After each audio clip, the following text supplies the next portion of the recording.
This tale's main character, Araki Kai, appeared to those around him as a typical, melancholy high school adolescent. But in actuality, he was far more complex. He was a skilled hitman who instilled fear in his targets, none of whom ever got away. Araki's peers loathed and ridiculed him due to his unsociable nature and peculiar vibe. But one fateful day, it all shifted, when Araki and his fellow students were abruptly transported to an alternate realm, a universe of steel and sorcery. A mysterious envoy proclaims to them they are all champions, summoned to this land to vanquish the Dark Lord. And for such a formidable mission, she grants them extraordinary abilities. And naturally, Araki Kai receives the most potent of all. Now, if you wish to learn which one, let's begin this tale from the start and uncover the truth. The sequence opens with a figure sprinting down a shadowy lane. He appeared distressed and apprehensive. As he halted, he glanced back and pondered his possible escape. Abruptly, a blade was pressed to his neck. He offered the attacker riches to spare his life, but instantly, the assailant severed his throat. The following sunrise, a young student walked to school exhausted. His name was Araki Kai. He yawned and lamented attending school after a long night's work. It truly dreadful to attend school after toiling all night. He moonlighted as a hitman as he entered his class. Fellow pupils murmured amongst themselves. Midashuji beamed a cheerful hello. He was the star athlete and class leader. Kai responded curtly and took his seat. In the meantime, Nagus Reina observed everything and deemed Kai impolite. She was perpetually stylish, who was distinct among the other girls in the class. She approached Shuji and firmly told him that he shouldn't acknowledge people like Kai. Shuji defended him, saying he might be fatigued. That's why he was so aloof. Unexpectedly, another pupil arrived in the classroom, and upon noticing him, Rina commented that an even more impolite person just came in. The disrespectful student's name was Erasure Shank, the head of a disreputable neighborhood group. A couple of students acknowledged Erasure, but when he observed that Kai was asleep, rather than greeting him, he went to his seat and shouted at him to wake up. He reached out to seize him, but Kai caught his hand before he could move and said that he felt drowsy and inquired what he needed. He released his hand, and Erasure called him strange. Abruptly, another student named Kinzaki Rin told them to hush. She was gorgeous and gifted, both in combat and writing. She was the school's cool and distant beauty. He challenged her, but was interrupted by another girl named Hashimoto Mirai, who was a strict disciplinary committee member dedicated to order. Watching her prepare to battle Erasure, a boy named Narumi Yoshia told her Erasure would crush her. Yoshia was a superficial and careless guy. Everyone quickly returned to their places. This was Shinzo High, freshman year, and it was just another normal day in a troubled classroom. Kai was still looking down when he felt something odd, a strange feeling beneath Shuji's feet. A vibrant blue light emanated from the ground, and a magical rune circle materialized. Soon the whole class saw it and were bewildered and stunned. The rune circle expanded, engulfing the entire classroom floor. Shuji directed everyone to vacate the classroom, but Kai realized they wouldn't escape in time. A radiant light abruptly overwhelmed everyone. They were instantly transported into an ancient-looking fortress. Everyone lay unconscious upon the floor, and Kai was the initial one to regain awareness. He observed the structure was constructed of stone, with massive columns offering refuge, and there was a single exit. Gradually, the other students started to revive. Everyone felt frantic, but Shuji soothed them. And Kai felt grateful that Shuji possessed the ability to prevent the class from succumbing to panic. Erasure arose and declared they couldn't delay, and he commanded his two lackeys to accompany him. Kai halted him and announced he detected approaching footsteps, originating beyond the entrance. Kai perceived a man and a woman nearing. The portal swung open, revealing a young lady and an elderly gentleman. They resembled a medieval knight and princess, and donned antiquated attire. Flowing garments with capes, the girl welcomed the students, commending their prowess and calling them prospective heroes. The students were astonished by their appearance. Kai assessed the pair and deduced the man possessed the build of a swordsman and was on high alert. He detected subtle musculature in the girl, but she appeared ordinary to him. The girl presented herself as Leonora, the high priestess of the sacred nation of Digoris, and her companion was Gaius, a knight and her guardian. Orishur admitted his unfamiliarity with the country and inquired if she was jesting. The girl insisted she was being truthful. Shuji stepped forward and recounted their unexpected arrival. Explaining their apprehension, the young lady started explaining everything. She began by stating they were brought to an alternate reality, as mankind's last hope to vanquish the wicked Dark Lord. They were the other world's potential saviors. The students found this difficult to accept. Gaius told Orishur to be silent while speaking with the nation's holy woman. Orishur remained unbothered. This prompted Gaius to unsheathe his blade, but Leonora calmed him. Orishur lunged at Gaius, and Kai marveled at his courage.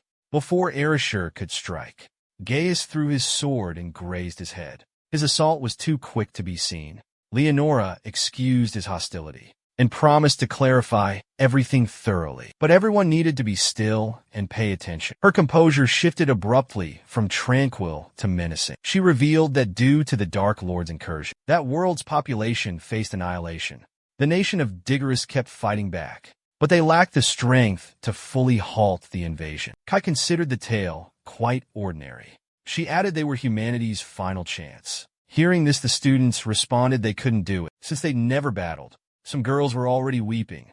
Gaius said it might seem improbable, but they'd have to attempt, as returning to their world was impossible unless they vanquished the Demon King. The students were further stunned by this news. Kai realized had only spoken to inspire them. He figured those who had always known peace couldn't simply begin killing. That required skill and aptitude. Arashi rose, blood covering his head, and condemned them for ordering them around. He stated he detested people like them. Gaius observed Arashi's spirit remained defiant, and pondered if he could be a valuable fighter. Gaius gripped his blade and chose to eliminate Orishur, as he might pose a threat.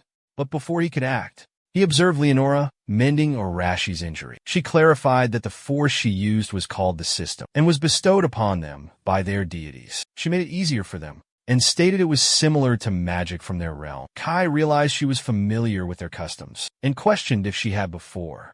Also brought forth individuals from their world.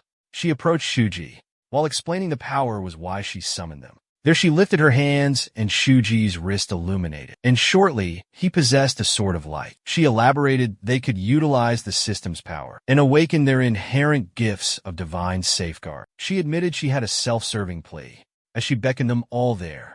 Trapped, they requested assistance. Shuji stated regardless of the aid offered, immediate combat was impossible. She responded that training would be provided, and care would be given during instruction. Shuji took charge and acknowledged his classmates' fear. Knowledge and safety were paramount. He suggested listening. His peers concurred. Seeing their willingness, Leonora bestowed divine abilities. Murray gained telekinesis. Orishur acquired explosive capabilities. Rina obtained fire manipulation. Yoshia commanded the wind. Others received remarkable gifts. Leonora inquired about remaining individuals. Kai volunteered. She empowered him. His perception shifted. Upon obtaining his abilities, he could assess Leonora's attributes. His irises turned crimson. Leonora informed him he had acquired the gift of discernment, an uncommon occurrence. The skill allowed him to perceive his target's data. Testing it on himself, he viewed his own statistics. Orishur experimented with his newfound powers, teasing Kai about only gaining a new IQ. Kai observed the student's arrogant demeanor.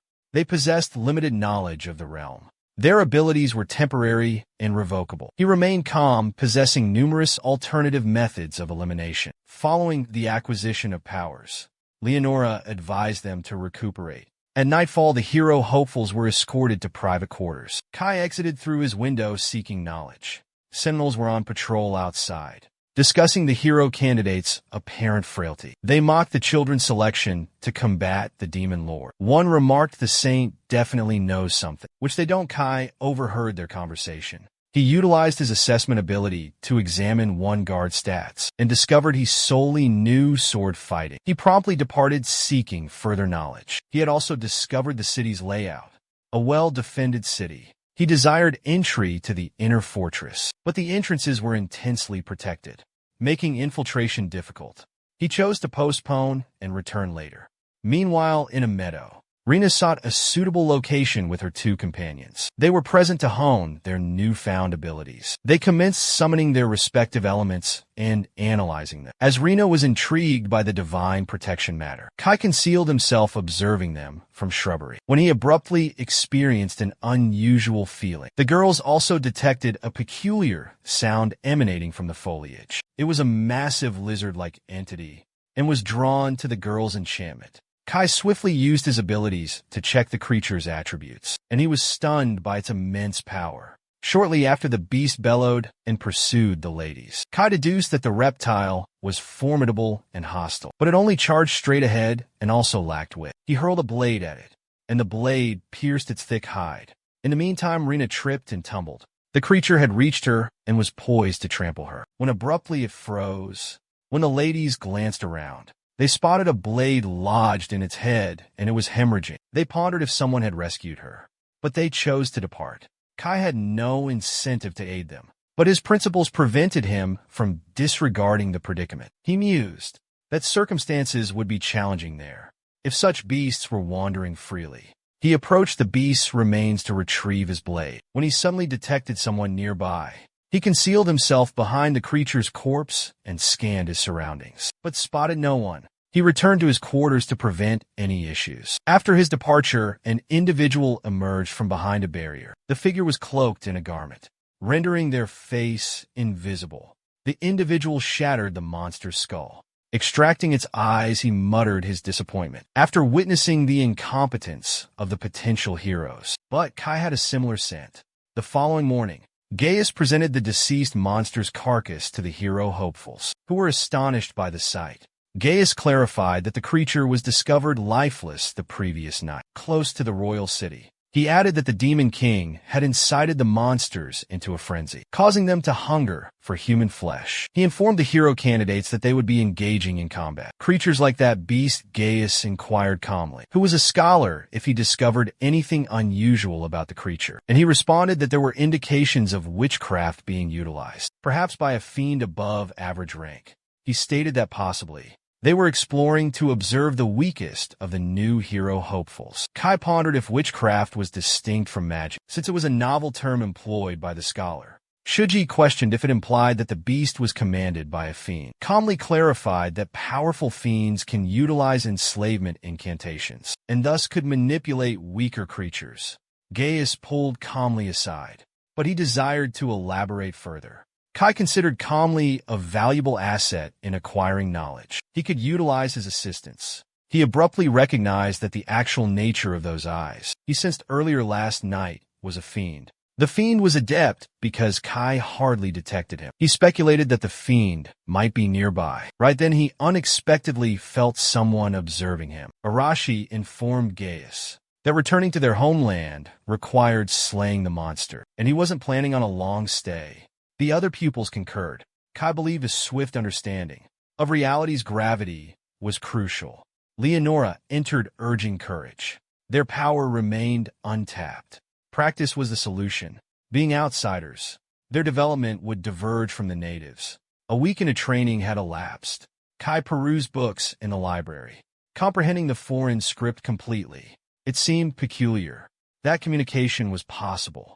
Initially, his discernment was unsuitable for combat. Thus, he was excluded from exercises, but granted library access. Historical and cultural texts were scarce, not even concerning devils. The top 5 among them included Narumi, the airbender Erasure wielding explosive abilities, Kinzaki possessing telekinetic gifts, Hashimoto commanding earth powers, and Rina controlling flames yet. There existed another individual with remarkably rapid development. That was Shuji. He surpassed his swordsmanship mentors in skill. Kai utilized his discerning capabilities and observed all his attributes exceeded level B. Just the prior week, they fell below level D. Abruptly, 2 lads approached Kai and ridiculed him. He sensed that others regarded him poorly. Their newfound abilities fueled their arrogance. One lad attempted to harass Kai, but Kai cunningly forced him to the earth. In the meantime, Leonora and Gaius reached the practice area. She proclaimed,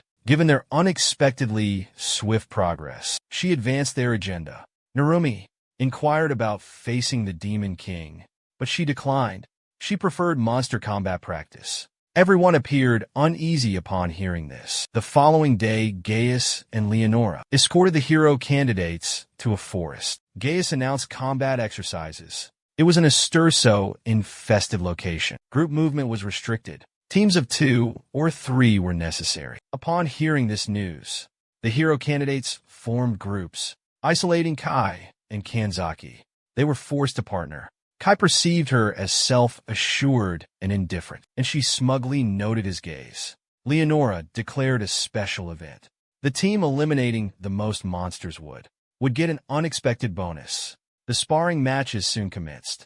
Kanzaki informed Kai her abilities surpassed everyone else's, so she didn't require his assistance. She requested he not impede her. Kai consented and stated he would entrust everything to her. Observing this, she inquired if he lacked self-respect. He detected 4 beings nearby concealed. A creature charged at them, and Kanzaki utilized her powers. Her power was known as domination, an ability that imposed the user's commands on the recipient. She directed the goblin to prostrate, and it obeyed. She appeared noticeably fatigued after several moments. She clarified to him she often grew weary when she exerted her powers excessively because it depleted significant mana.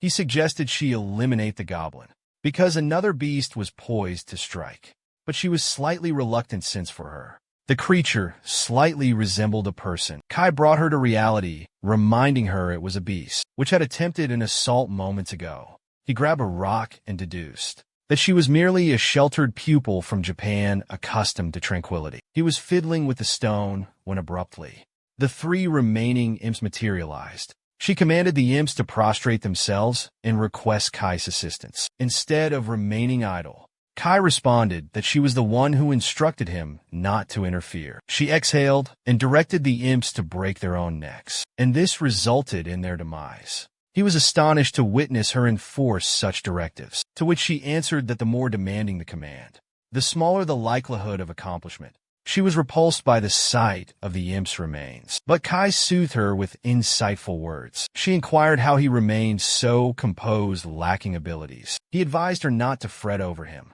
as this was his forte. He inquired about her desire to leave, if fear consumed her. She proudly rejected the suggestion. He recognized her attempt at bravery. He conceded her competence. Narumi and Hashimoto fled from a beast, overpowering them. Escape was impossible. They chose to confront the creature together. Harnessing their wind and earth abilities, they struck the monster with a massive rock. It barely grazed it. They were lost and uncertain. Kanzaki yearned for her homeland. Her grandfather's upbringing remained unpaid. She longed to demonstrate her maturity. She was deep in thought. Kai inquired about continuing, risking disorientation. They engaged in playful argument. She pondered Kai's enigmatic and obstinate nature. They were playing around when a sudden clamor erupted. Kanzaki identified the sound as Hashimoto's. Kai inquired about their course of action. She insisted on assisting her. Meanwhile, the creature hurled Hashimoto several feet. She was injured and bleeding. She urged Narumi to flee. The beast was poised to strike him as well. It was too late. Kanzaki commanded the monster to halt with her abilities. Narumi expressed gratitude. She noted the monster's immense power. It couldn't be restrained for long. Kai questioned Narumi about Hashimoto's survival. He confirmed she was alive, but gravely wounded. Kai instructed her to carry her and escape. He hesitated to depart. Observing her state, he left. Upon his departure, Kai examined the monster's attributes. He marveled at its remarkably high statistics, particularly his defenses. His blows wouldn't inflict much harm, and he also observed it was a mutation, and he pondered its true nature. Kanzaki exclaimed she couldn't endure any longer, and he assured her Shed provided ample time, and they should also retreat. She concurred given the circumstances, but her legs were unusable, because Shed exhausted all her strength halting the beast. Seeing the dire straits, Kai deployed a smoke bomb. This granted him a moment to seize Kanzaki and conceal themselves. She felt a bit embarrassed, cradled in his embrace. She inquired about the smoke, and he clarified it was a smoke bomb, crafted during their training. He was fibbing. He had gear before his summoning. With limited supplies, he avoided frivolous use. They were standard assassin tools. Kanzaki expressed remorse. as she was the one who suggested rescuing them, and she ended up needing rescue herself. Kai told her not to apologize. She could express gratitude again instead. A playful exchange ensued. She proposed they flee, but he countered it was unnecessary. They both spotted Shoji and the others arriving, and acting swiftly, he assaulted the bear for harming his companions. Shoji rapidly struck the beast and wounded its paw. Rina intervened and unleashed her fire abilities on the creature, but it barely impacted it, only hindering it. They lunged at the monster again. Meanwhile, someone observed them from afar. It was a seasoned assassin demon called Delphis. Delphis grinned and mused that the armored beast couldn't defeat the hero hopefuls due to their rapid development. He admired their composure. Particularly Shuji, it should have been a reconnaissance task, but it was the moment for an adjustment. He chose to finish them off right there. In the meantime, Shuji and his companions overcame the beast. Delphis smirked and prepared to strike, when abruptly a blade at his throat halted him. It was Kai. Delphis was astonished by the ambush. He was anxious and puzzled how Kai got the drop on him. He required a swift escape. Kai sliced his legs and flung him down.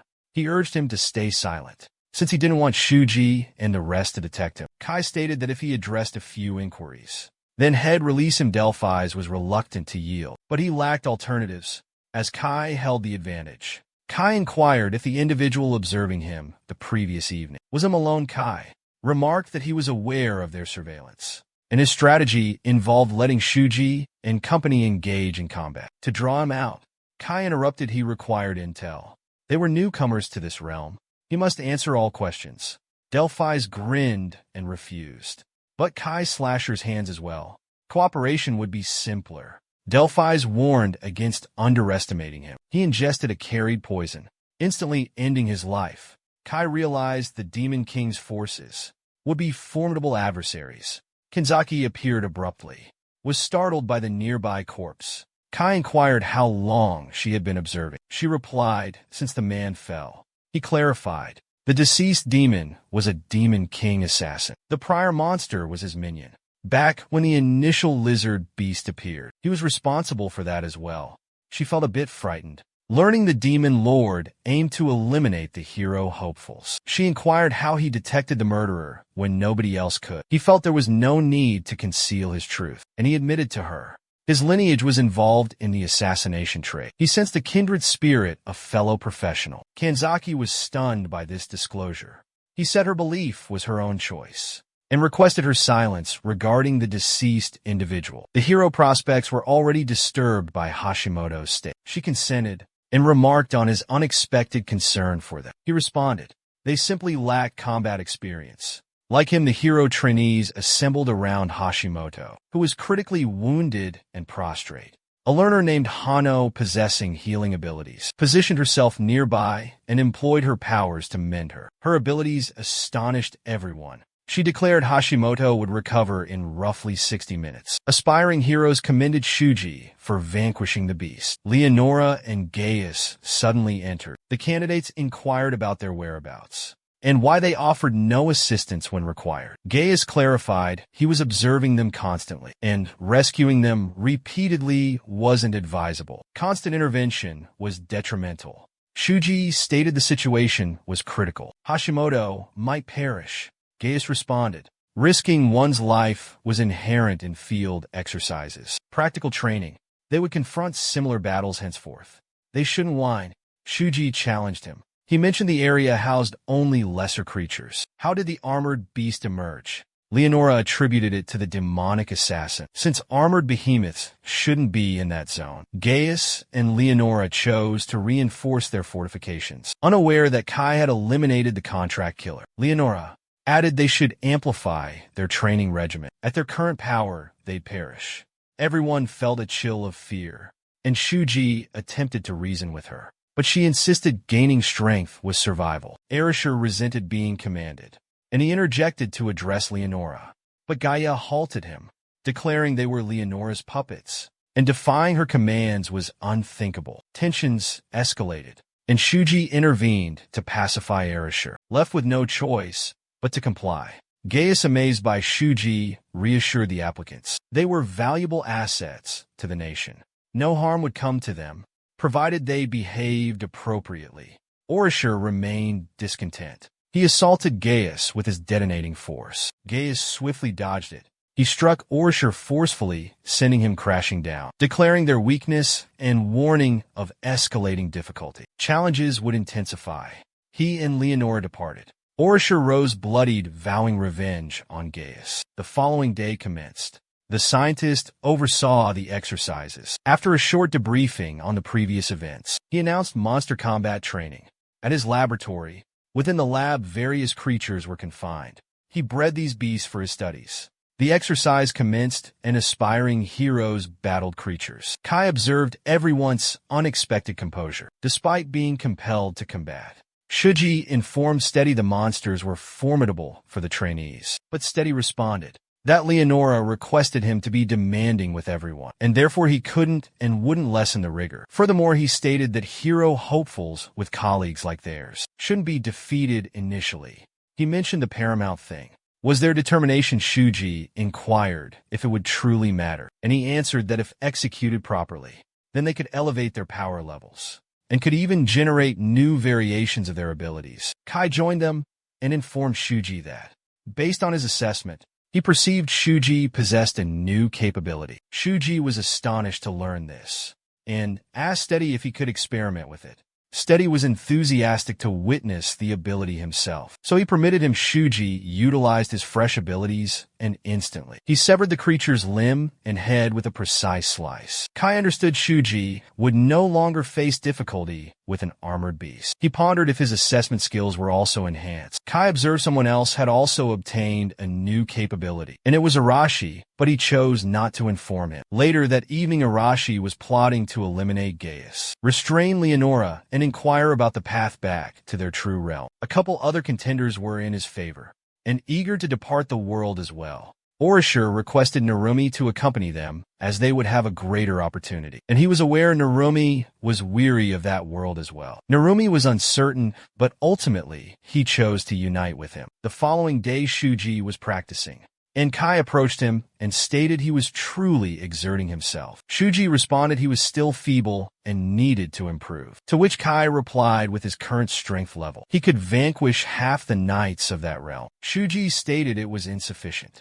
as he couldn't conquer Gaia. He required greater strength to safeguard everyone. Kai inquired about his opinion of Leonora and Gaia. His response was, he understood they were being used as pieces in their conflict, but he also realized they would remain unharmed. Kai questioned if he meant risking his own life until the Demon King was vanquished. Shuji concurred, stating his decision was made. He must be the sole combatant. He would become the nation's savior and conquer the Demon King. He would attempt to bargain and ensure everyone's safety. In return, Kai wondered if Leonora would permit it. At that precise moment, she and Gaius entered. She informed Steady he would oversee the candidate's preparation. While she was absent, Steady was content to contribute. She and Gaius departed afterwards.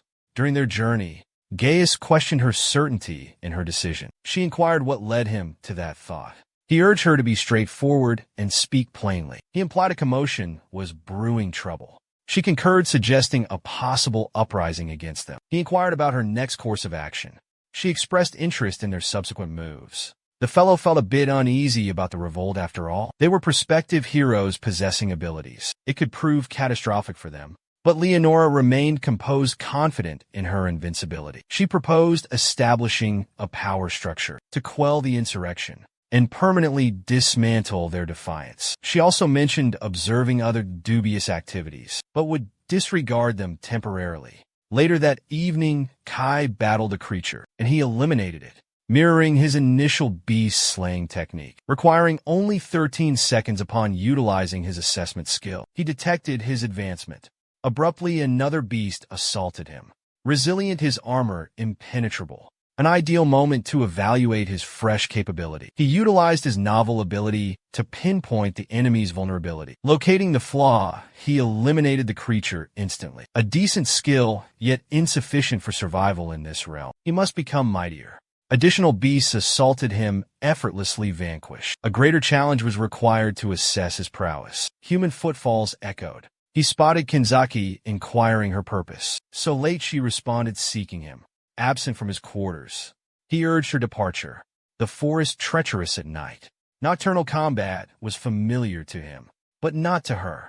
She silenced him, questioning his presence. He explained his experimentation with newfound abilities. She inquired about the nature of his power. He playfully teased her, and she admitted her concern for him. When questioned, she blushed and started rationalizing. They were conversing, when abruptly they noticed smoke billowing from afar. It was ablaze. Their residence was ablaze. They both raced back and observed other contenders battling creatures. Narumi expressed his relief at seeing them both. He mentioned that upon awakening, he spotted the flames and the beasts. Kai stated it was a human's act, and the mastermind had to be nearby. He instructed them to locate and apprehend the perpetrator. Steady materialized atop the edifice and commended their sound judgment. Kai mentioned his curiosity about the creature's emergence, but now everything was clear.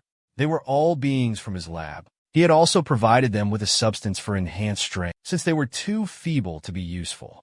Kai inquired about his goal. What would he gain from eliminating applicants? He claimed it was a directive from higher up.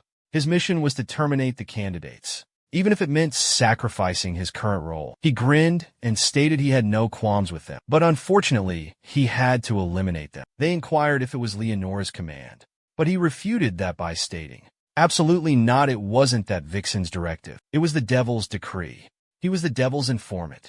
He claimed if he completed the task successfully, he'd be given a researcher position there as well. Kai questioned if he had succumbed to darkness, that he only valued high level, examining creatures. Steady declared monsters were beyond human understanding. He commanded his beasts to assault them, and Kanzaki utilized her abilities to stop them. But it was futile as they swiftly overcame her magic and attacked her. Kai leaped in and rescued her, and this thrilled Steady greatly as he marveled at his abilities. Kai proceeded to eliminate the remaining creatures. He vanquished nearly a dozen of them, and Steady was now enraged. As Kai initially lacked significant strength, he employed judgment power on Steady and observed his meager stats. But what most captivated his attention was that he also possessed command powers like Kanzaki, but amplified, and that explained Kanzaki's neutralized power. Steady was rattled and resorted to a desperate measure. Left with no alternative, he informed Kai that his actions would soon be revealed. Kai sprang to attack, wanted to capitalize on time, but abruptly a colossal crimson dragon unleashed flames. This was Steady's ultimate weapon. The dragon commenced launching rocks. Kai instructed Narumi to escort Hanzaki and retreat. As the impending assault approached, Kai again utilized his ability to pinpoint the dragon's vulnerability, and its neck was his target. But his striking force was insufficient. Suddenly, Arashi emerged and assaulted the dragon, and then commenced bragging about inflicting pain. But the dragon retaliated. Kai told Orishur they needed to defeat the beast together. Orishur inquired why he required assistance, to which Kai responded he could identify vulnerabilities, but lacked sufficient offensive strength. Orishur was obstinate and declared he needed no help from a novice, but they had no time for such arguments. As the dragon launched another attack, the dragon unleashed flames at Arashi once more, and he ultimately agreed to collaborate with Kai. Kai revealed its weakness, a scale upon its neck. Kai intended to distract it, while Orishur would strike the vulnerability. Steady commanded the dragon to eliminate them. The beast lunged again. Kai diverted it while Orishur struck the vulnerability. This felled the dragon. The monster was vanquished, and Kai inquired if Steady had more. His ace had been defeated. Steady claimed he possessed other creatures. Unfortunately, Shuji and company had already bested them. Steady attempted escape, but Narumi apprehended him. Kai asked for answers. He readily consented, a coward he was.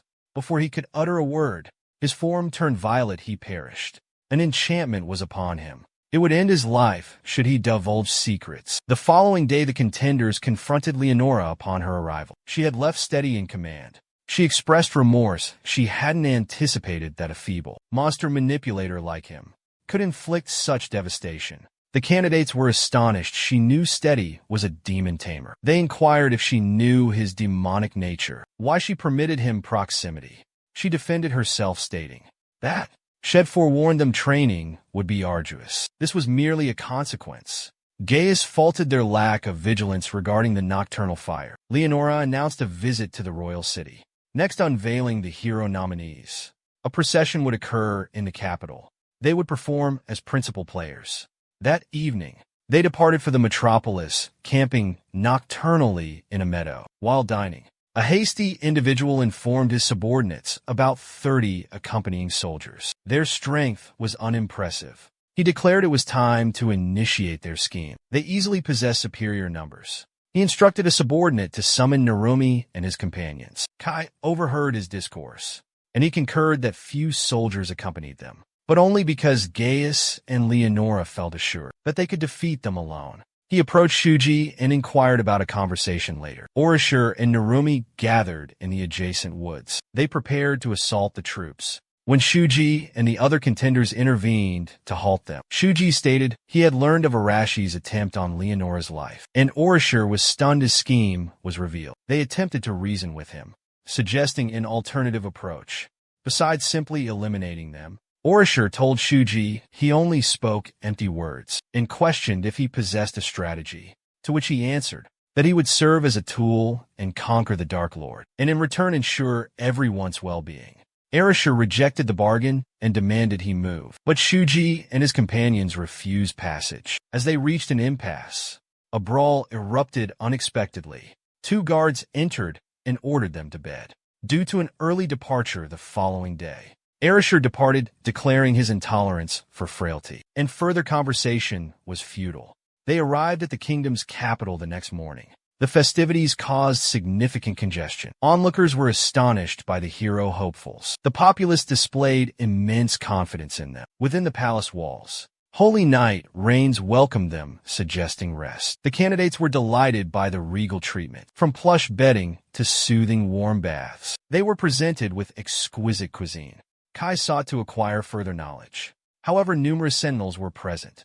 He unexpectedly spotted their escort knight. Reina discussed his assessment of the candidates with his troops, remarking on their exceptional strength for their age. One soldier expressed apprehension. Allowing the prospective heroes into the royal city would definitely provoke those devils into action. Reigns assured them there was no need for concern. The candidates were powerful and capable of handling everything. Kai had further inquiries, so he decided to visit the town after dark. He entered a tavern and purchased beer and refreshments. Folks were discussing the hero hopefuls, remarking on their resemblance to ordinary youngsters. He observed the locals were more fearful of the religious institution than the monarch or aristocracy. He requested the barkeep provide him with further information. He explained he was a newcomer to the settlement.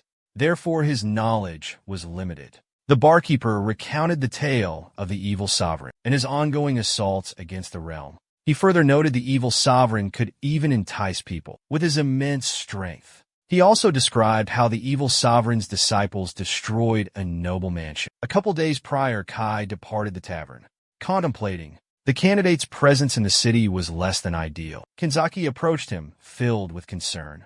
He told her he was collecting intel, because they were in unfamiliar territory. She was clearly anxious and offered assistance, but he declined and she disliked his response. After a brief exchange, he accepted her help. He requested she gather data on the royal city. She departed to collect information. Kai also left, but their talk was overheard. The man grinned as she walked away. Kai returned to his quarters after an exhausting exploration. He uncovered nothing significant, but he learned of a new adversary. He heard sounds from outside. He found the other candidates assembled in the lobby. He was informed Kinzaki was absent. Her departure went unnoticed, because he had a private room. When questioned, he claimed ignorance. Shoji deduced she wasn't at the fortress, and with daybreak approaching, they should search for her outside. They dispersed to locate her. Kai discovered her student identification discarded on the road the moment he retrieved it. 4 masked assailants ambushed him, but his reflexes were incredibly swift. He immediately neutralized 3 individuals. He inquired about the 4th man's identity, as they were all quite amateur operatives. The 4th operative was too shocked to flee, and Kai urged him to divulge all his knowledge. Meanwhile, inside a structure resembling a palace, Kanzaki was bound and captive. 2 operatives were questioning her, but she remained silent. They sought information regarding the heroic candidates. Observing her lack of cooperation, one operative tore her blouse. Unbeknownst to them, Kai was already inside observing them. He utilized his assessment abilities. and determined they were quite feeble. He was astonished she was apprehended by such weak individuals. He swiftly eliminated them. Kanzaki felt humiliated in her vulnerable state before him. He freed her from her bonds and prepared to depart. When he detected someone rapidly approaching, it was Rains the Sacred Knight, and he immediately assaulted them. But they both evaded his strike. He grinned and declared he absolutely must eliminate them. In addition to being the Holy Knight, he also commanded the Demon King's forces. Kai stated the nation was near its demise, due to the capital being overrun with adversaries. Kai assessed Rainies as a formidable combat. He was versatile. They clashed again, and Kai parried his blade. But then Rains utilized fire magic, taking Kai by surprise. He evaded the assault once more. But at that moment, Rains enveloped his blade in flames, declaring Kai-san. Kai swiftly drew his firearm and fired directly at his temple. Rains collapsed and perished. Kai regretted using his pistol for such a purpose. Due to limited ammunition, he lacked alternatives. He had to master hand-to-hand combat to endure in that realm. Kanzaki was astonished by the weapon and expressed her fright, discovering a classmate possessed a firearm. He informed her it was standard assassin gear. She expressed gratitude. He inquired about her and used domination abilities. She explained that once her hands were bound, her abilities were somehow unusable. As they departed, she informed him those individuals were attempting to assault their entire class. He was already aware. While questioning the fourth person he had apprehended earlier, the fourth individual revealed they were instructed to eliminate all the hero hopefuls, and he was the one who disclosed Kanzaki's whereabouts. They intended to utilize her as a captive during their attack on others. What perplexed them was his survival of the fatal curse. Unlike Steady's demise, this implied it wasn't a demonic act. This signified some humans opposed them. Near dawn, Shuji located them and was relieved to see her. Kai divulged everything regarding the Demon King's sect and how humans were also adversaries of humankind. The current predicament was their inability to discern human foes. Unlike with monsters, this necessitated increased vigilance from everyone. They chose to keep it from Leonora. She'd just tell them to figure it out themselves. So they opted to assemble everyone and determine a plan. Smoke materialized around them. More cultists encircled them. They braced for a fight.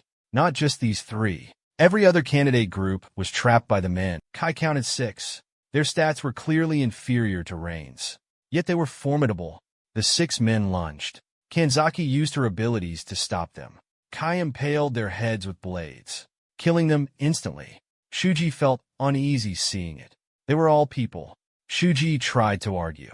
Kai silenced him, saying they were adversaries. In the end, a lone cultist assaulted Shuji, and he attempted to talk sense into him. But the cultist claimed he was merely obeying his leader. Kanzaki prepared to utilize her abilities once more, but Kai intervened, stating he desired Shuji to eliminate the man. Shuji shattered the man's weapon and urged him to yield if he wished to survive. But the man was obstinate, and he engaged Shuji, wounding his hand in a counteroffensive.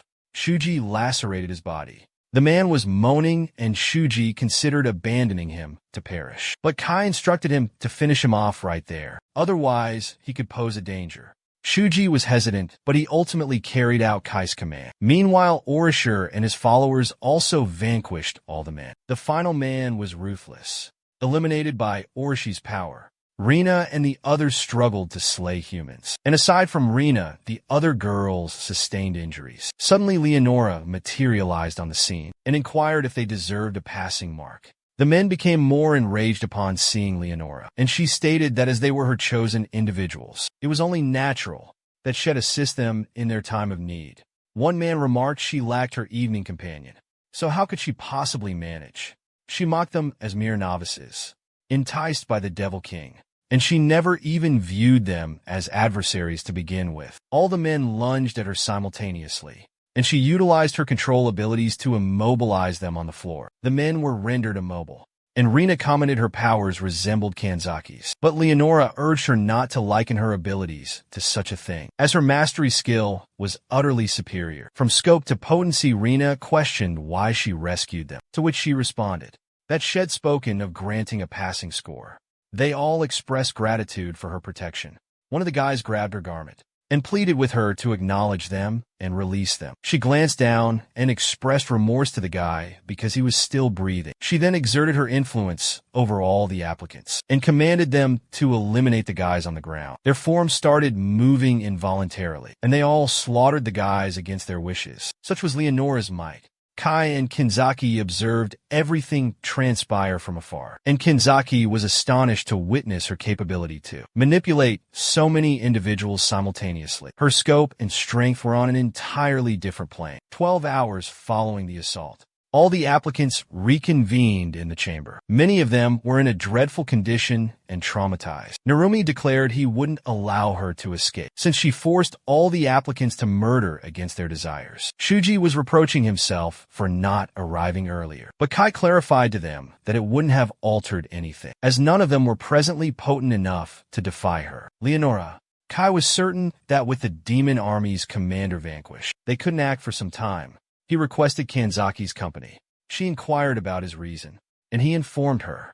To combat Leonora's mind control abilities, he sought assistance from someone with comparable skills. He asked her to exert her powers on him. She became embarrassed and blushed deeply. The following day, after repelling the cult, the kingdom organized a grand procession commemorating the arrival of the hero hopefuls. This demonstrated the hero candidate's strength. During their clash with the Demon King's followers, they were warmly welcomed by the royal city inhabitants. When all the candidates assembled, Leonora expressed her desire for their return to the temple city. Alpha Kai clarified to the group.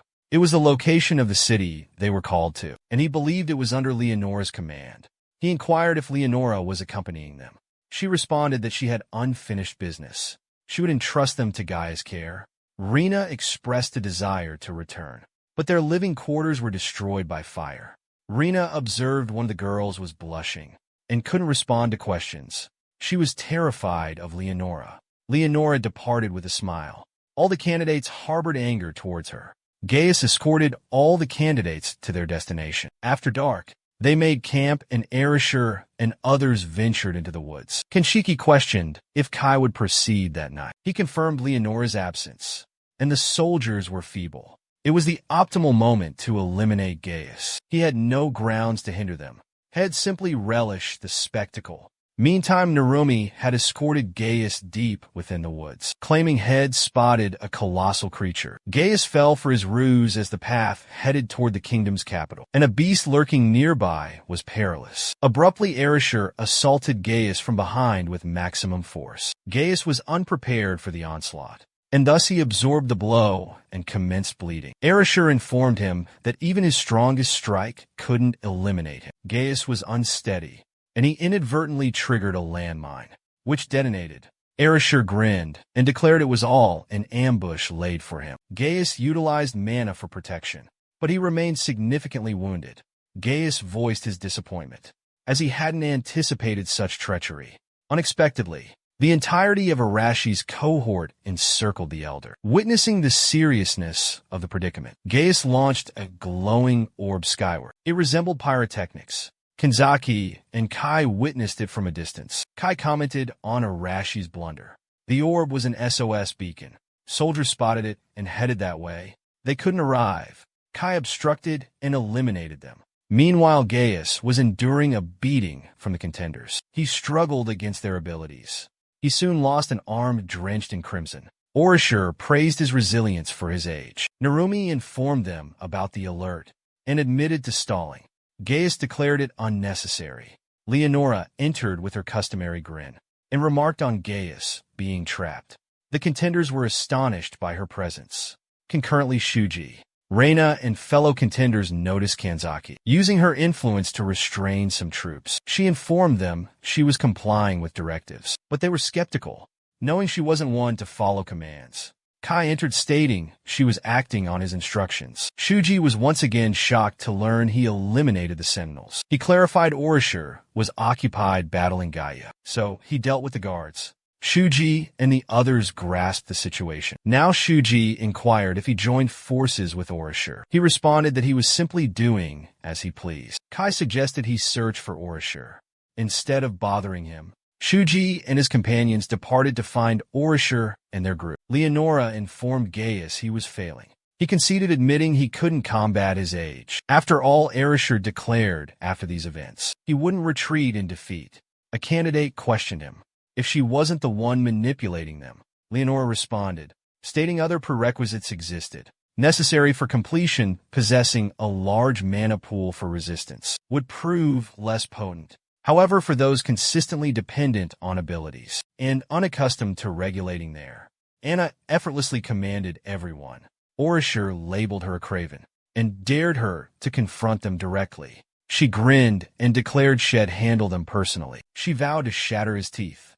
Erasure lunged at her, and she swiftly conjured a massive rock and launched him. She then wielded other elements like fire, water, and air to overcome the other contenders. Narumi retrieved Erasure and soared skyward. Abruptly, Shuji and the remaining candidates appeared. He urged Erasure to cease the battle and questioned his motives. Erasure challenged him to use force to stop him because he despised his peaceful approach.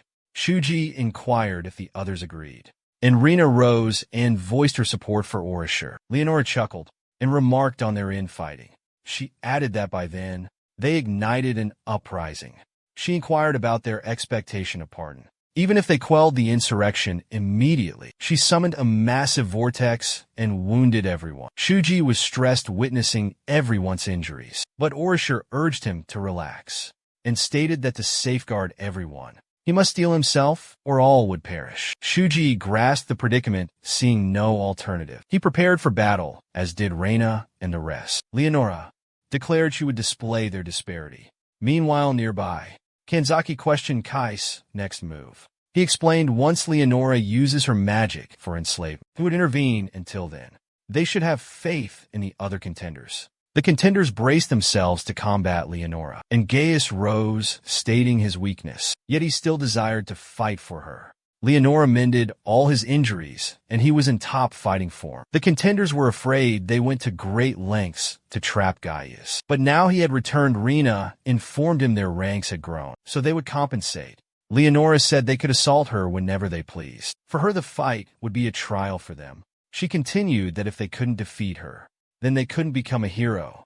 Shortly, the battle commenced, and Gaius observed that it was challenging to combat Shuji. With his enchanted blade, Leonora utilized water magic to strike Shuji, but Reina neutralized it, yet he was still harmed by the assault. They attacked Leonora, but none of the blows could even graze her. In the meantime, Kai was concealed in the darkness, and he used his discernment to assess Leonora's attributes, and he perceived that while she was a formidable sorceress, her defense was feeble. One strong physical blow would suffice, but Gaius was obstructing them. Erasure requested Shuji to handle Gaius and go defeat Leonora. Shuji had an obstacle, though. His magic was also ineffective against her. A contender handed him a blade of steel. Leonora remarked he now looked battle-ready. The other contenders were unable to assist Shuji. Their abilities were useless against her. They were also helpless to aid Erasure. He was engaged in close-quarters combat. Erasure could face Gaius directly. Despite being mended, his endurance remained depleted. He couldn't utilize his burst of strength. Once again, it was evenly matched. Leonora launched distant assaults at Shuji, preventing him from approaching her with his blade.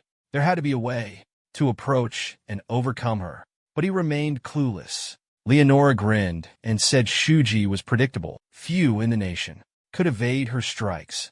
A completely lopsided fight, too distant from her, unable to depend on fellow contenders. Shuji charged at full tilt, nullifying her wind assaults. She employed earth and flame offensives. He evaded them. She observed him subconsciously utilizing magic defensively, meaning rapid development. She felt a tinge of fear. She propelled him back with her abilities. Meanwhile, Erasure found his powers depleted, wondering how to overcome Gaia. Gaius sliced his stomach with one blow. Erasure felt frustrated at his inability to best an elder. He collapsed. Gaius declared his limits. Powerless Erasure proclaimed his destined strength. He delivered a powerful punch, sending the old man crashing down, bleeding anew. Victory was his. Shuji believed victory was essential. Otherwise, his companions would face consequences. He rose. A formidable presence enveloped him. Leonora observed his remarkable endurance, but remained calm, confident he couldn't approach her. She was mistaken in a flash. Shuji stood before her. He cut her hand. It was unbelievable to her, but she had no moment to spare. As Shuji now stood directly behind her, she used water abilities to repel him. She somehow realized he had acquired instantaneous movement abilities. He utilized his newfound power again, and was mere inches from slicing her neck abruptly. She ordered him to kneel. He was immobilized. She smiled, stating she hadn't wanted to use it, but had no alternative. Kai saw she had finally played her ultimate card, and he urged Kanzaki to proceed. Leonora grinned and stated she hadn't planned on using enchantment magic, but Shuji forced her hand. He lay at her feet motionless. Other contenders raced to rescue Shuji, but Leonora ordered them to freeze, and they all halted mid-action. Leonora declared they all performed well, and therefore she would grant them a pass. She remarked that she hadn't anticipated Gaius' defeat, but ultimately he was merely a soldier and expendable. As long as she held sway over them, it wouldn't pose an issue. The contenders were becoming discouraged, and, without a strategy, defeat was inevitable.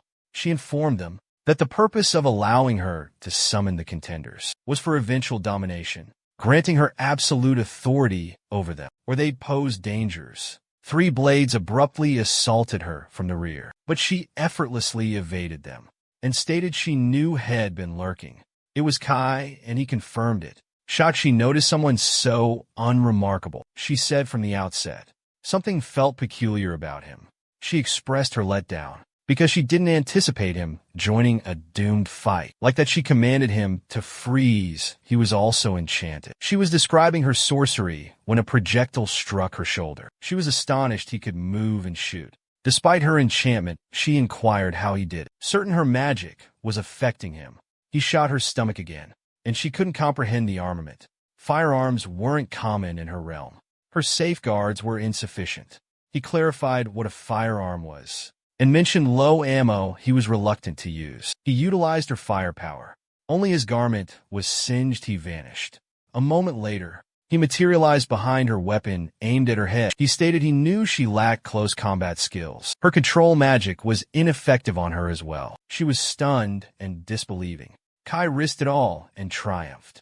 The key was Kanzaki. That evening he requested Kanzaki's dominance. He clarified that the initially cast ability took precedence over subsequently cast abilities. If she dominated him initially, it would nullify the enslavement magic. Candidates possessed divine safeguards. Their powers surpassed magic. Kanzaki was hesitant. Her skill was inferior to Leonora's magic. A similar event occurred with Steady. He had already invoked his spell. Thus he recovered command of his beasts. It was risky, but they lacked alternatives. In the present, Leonora deduced it had to be Kanzaki, and she was right, as Kai was enchanted. He declared her demise imminent and prepared to fire. Leonora was apprehended and restrained. The restraints suppressed her magical abilities, and these were the identical restraints previously employed on Kanzaki. She inquired about Kai's intentions for her. His request was straightforward if she returned them. Head set her free. She expressed regrets, as it was beyond her capabilities. She could only conjure magic for their return. A distinct magic was necessary. Kai sensed her honesty. She lacked the skills for their return. He questioned how their return was possible. After the Demon King's defeat, she detailed summoning required vast energy, so they depended on their deity for summoning. Put another way, the deity had summoned them upon vanquishing the evil sovereign. The divinity would return them personally. But she seemed uncertain of her assertion, since no prior contenders were ever sent home. They were slain by the Dark Monarch. Perhaps some lived, but they vanished after a brief exchange. Kai was prepared to eliminate her, but Shuji halted him. Shuji stated he was collaborating solely because he believed Leonora could return them. Since she couldn't, he wished to maintain his champion candidate standing. He didn't desire to become a betrayer in that realm. Kai inquired if they weren't already turncoats. Leonora reassured him she would act as if nothing occurred. Shuji declared the offense of slaying a holy woman was grave, and they could face repercussions. The other contenders concurred. Narumi remained loyal to Kai. Shuji concurred eliminating her was the logical choice. But what would their next move be after her demise? But in a surprising twist, he shot Leonora directly in the forehead. Everyone was stunned by this action. Leonora's body collapsed, and Kai utilized a smoke bomb and vanished. Candidates were displeased with his choice and behavior. Kanzaki believed it ultimately aligned with his intentions, previously formulated with her. Hours prior, when Kai and Kanzaki strategized, he informed her their primary goal was Leonora's apprehension and discovering a path home. But if that proved futile, he would eliminate her. He realized if capturing her and returning proved impossible, Shuji would safeguard her, at which point he would eliminate her and flee. He intended to shoulder the burden of the saint's death alone. He explained that was why some of her protectors survived, so they could accuse him. He urged her to hold him responsible and go back to the kingdom. She was uncertain if she was capable, but he assured her she was, and she might even utilize her abilities in discussions. To ensure success, she inquired about his escape route. He told her not to fret over him. Meanwhile, in a distant, gloomy fortress, a man was reporting his unsuccessful mission to eliminate the potential heroes. To the Demon King advised him to remain calm, because ultimately, the hero hopefuls would inevitably appear at the battlefront. The situation was becoming engaging, and the Demon King enjoyed it. 48 hours after the event, Kai resided in the woods. He was near a town, and it would be a half-day trek to get there, because entry was impossible. After the saint's death, he chose to slip in under cover of darkness. Needing funds, he spotted a pub. Within the tavern, a pleasant ambience filled the air, and someone inquired about his origins. He fabricated a story about a neighboring village. In his current job search, the man suggested adventuring, taking tasks from the guild for payment. He added that the guild desperately needed new recruits. Identification wouldn't even be required. He lodged at an inn, thankfully unrecognized. He proceeded to the town's guild. Observing a diverse crowd, he approached the registration desk and enrolled. Inquiries about his identity were made. Age and background prompted him to use his alias. Siren, claiming his hometown was ravaged by the Demon King's forces. Siren was his pseudonym in reality as well. The attendant described the guild's operations. Tiers existed from A to F. Greater position meant greater compensation. Being inexperienced, he entered as an F-tier adventurer. He proceeded to the job board to select his initial assignment. Shortly after, a trio approached to harass him. They were ridiculing him, and he strongly disliked it. Previously, we observed Aragami encircled by fellow adventurers, who cautioned him against accepting the mission.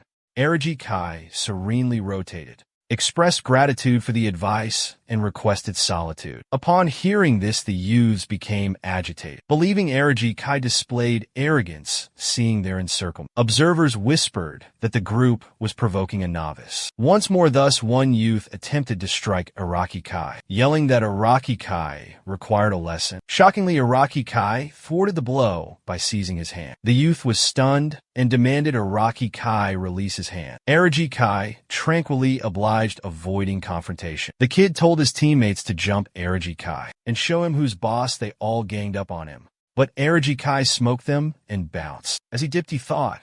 Now he knew how strong regular adventurers were. Compared to hero hopefuls, they were super weak. So he decided to wrap the quest up ASAP. The scene changed to the woods, where Araki figured the quest info said, kobolds should be close.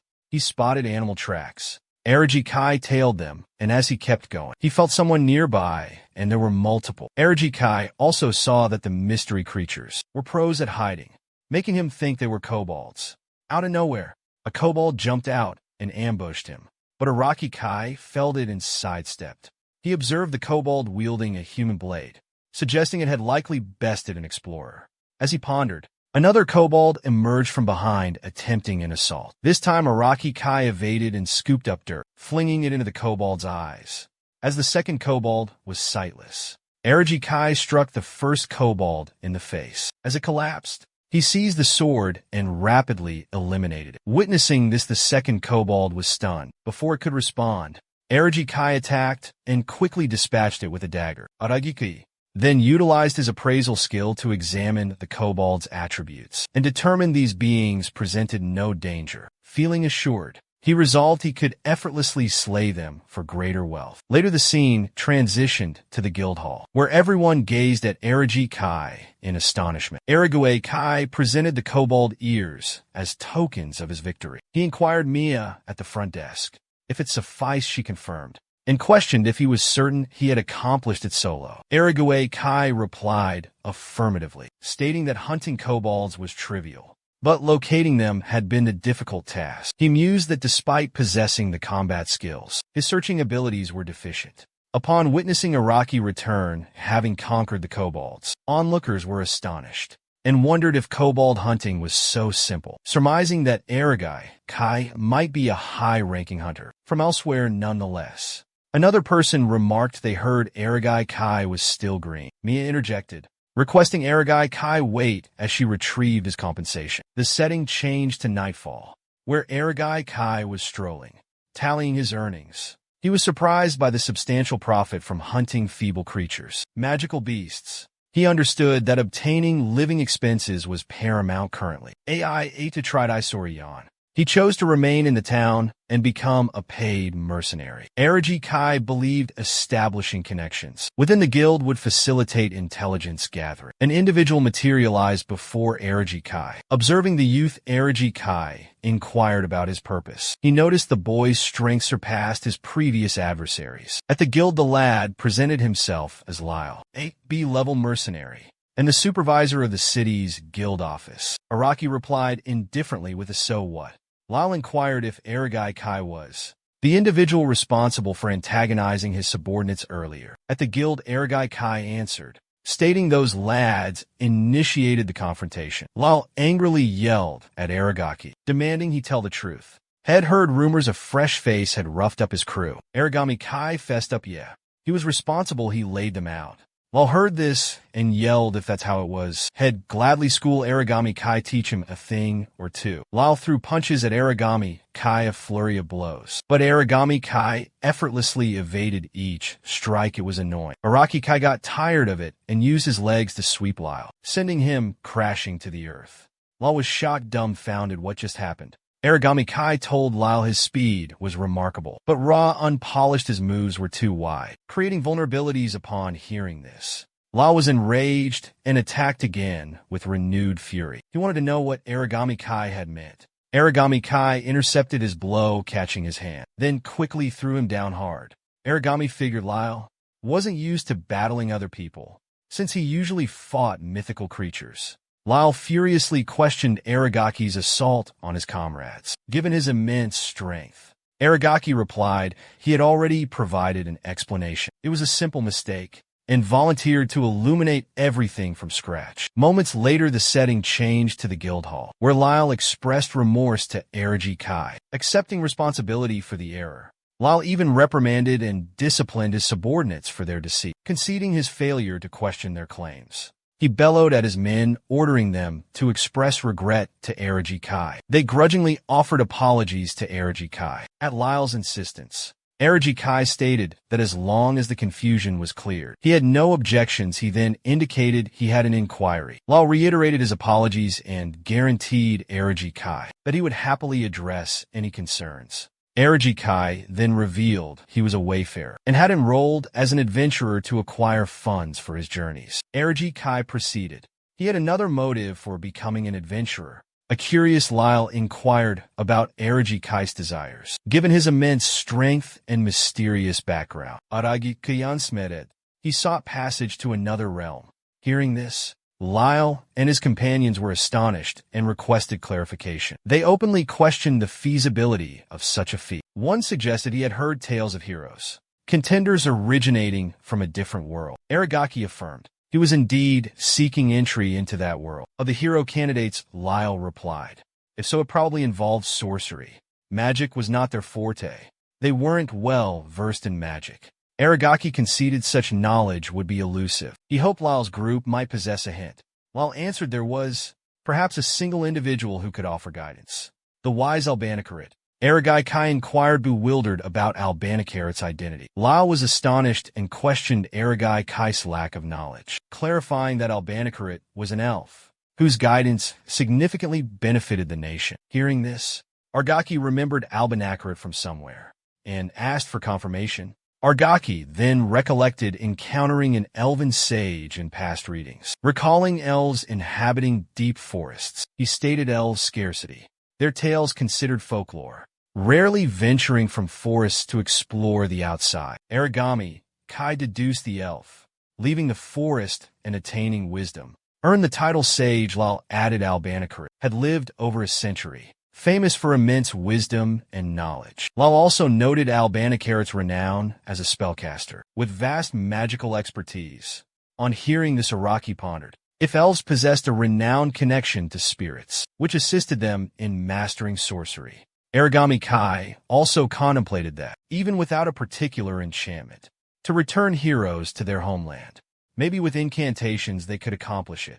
Lyle's subordinate Raka interjected, inquiring if the wise Albanacarat lived, adding he had never known of Albanacarat, and observing that nobody had encountered Albanacarat. Lyle chuckled and responded he lacked knowledge on that. He then expressed regret to Aragami for offering no valuable insights. Aragaki reassured him the data was quite sufficient for him. Aragaki then remarked it was growing late, so he was returning to the lodging. Hearing this, Lyle displayed his inquisitiveness, asking Araki Kai his intentions.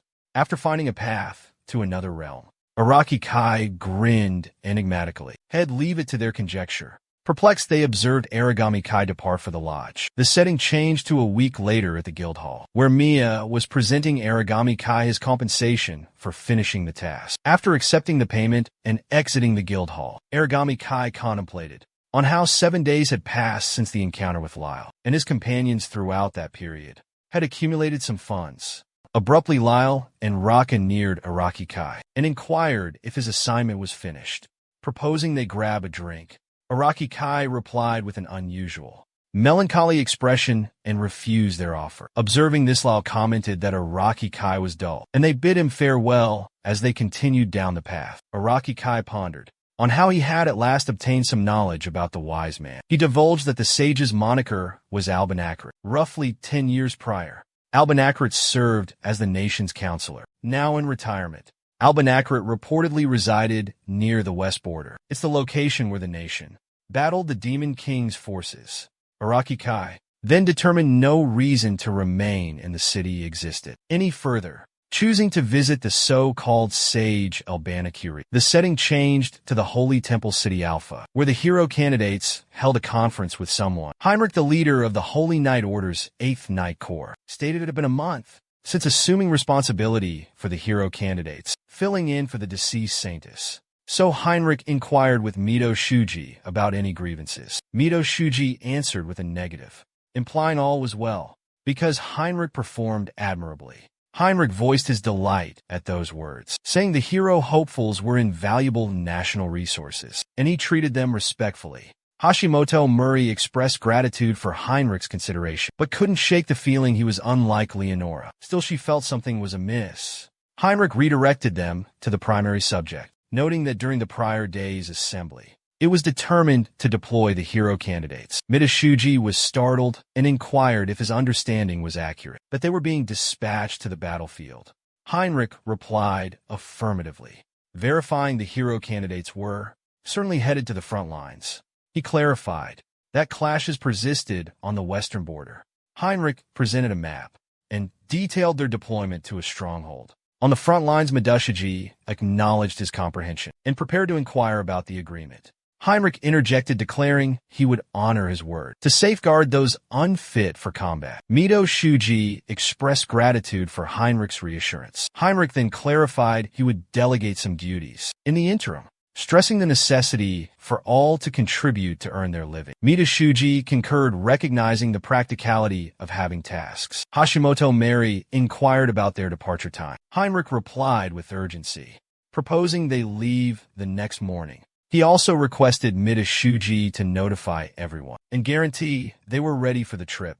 After exiting the chamber as Midashuji and Hashimoto Murray returned, Hashimoto Murray voiced her relief at Heinrich's acceptance of their plea. Midashuji concurred, acknowledging his initial apprehension about their excessive demands, but was pleased everything had concluded favorably. Hashimoto Murray speculated the knights were uncertain about managing the hero candidates, lacking Leonora perhaps explaining their humility. Mito Shuji concurred, observing that with Leonora absent, the knights would be on guard. Hashimoto Murray then inquired about Araki Kai, contemplating his location and current activities. The narrative then journeyed to the past, when Leonora perished and Araki Kai abandoned the hero hopefuls. The bishop anxiously questioned who could have slain Leonora. Nagasa Rina answered that the perpetrator was Araki Kai, disclosing that he was one of the hero aspirants. Upon hearing this, the bishop and his guards were stunned. The bishop urgently inquired about Araki Kai's location. Nagasa Rina replied that Araki Kai had escaped, observing that he was remarkably swift for a betrayer. The guards started conversing amongst themselves, deliberating whether they should dispatch an inquisitor promptly, if Aragushi Kai's treachery was substantiated, or if they should initially confirm whether Sanus Leonora had truly been murdered. Erishur Shinshuka angrily demanded the bishop explain what he had just uttered. The bishop answered, explaining that he wasn't completely dismissing the account, but implying there was a chance that every prospective hero had colluded to remove Leonora at that juncture. Midashuji grew anxious, shocking everyone. Leonora's protector advanced and clarified that he had observed the event. He disclosed that Mito Shuji and the others present had actually been attempting to safeguard the holy woman, but they were overpowered by Riki's onslaught, leading to Leonora's passing. The other guardian concurred with the statement, causing the bishop to declare that he could accept if her own protectors were validating the tale. He then questioned Araki's might, asking if he was genuinely that powerful. Mita Shuji affirmed, replying yes, explaining that Araki had been hiding his actual abilities. The bishop subsequently summoned them for a more thorough discussion in his quarters and beckoned one of the prospective heroes to join him. Secretly, Kanzaki Rin was covertly listening from behind a partition, utilizing her talents on the evenings. Misuzu felt comforted that they had successfully handled the predicament. With Kanzaki Rin's aid, the setting shifted back to the current moment, where Hashimoto Murray inquired if Mitasuji was still anxious about Araki Kai, implying it was futile to be apprehensive. Mitasuji grinned and concurred superficially, but confessed that inwardly he was distressed because he understood Araki Kai had devoted himself for their benefit. Mitasuji was stressed because he had pledged to safeguard everyone, but Riki Kai had assumed that responsibility, leaving Mito Shuji feeling incapable of aiding Riki Kai. Cadet Duster Orinaffer and Kratina Story. Group 9 inside the chamber. Mito Shuji assembled everyone and proclaimed that they had received directives to deploy to the battlefront. He directed all battle-ready individuals to get ready to leave. By morning, some lads grew anxious. As the truth of confronting a real fight sunk in, Negasarina walked toward them and stated it was too late for fear, reminding them they'd volunteered for the combat unit. Hanshuri inquired if they were the sole ones headed to the front lines. Mitasuji replied they were going alongside the 8th Night Corps, led by Captain Heinrich Kanzaki. Ryun questioned Mitasuji about news of Araki Kai. Mitasuji clarified that the temple put a price on Araki Kai's head and sent many to hunt him. He continued there were no updates on Araki Kai's location. Hearing this, Kanzurun looked heartbroken.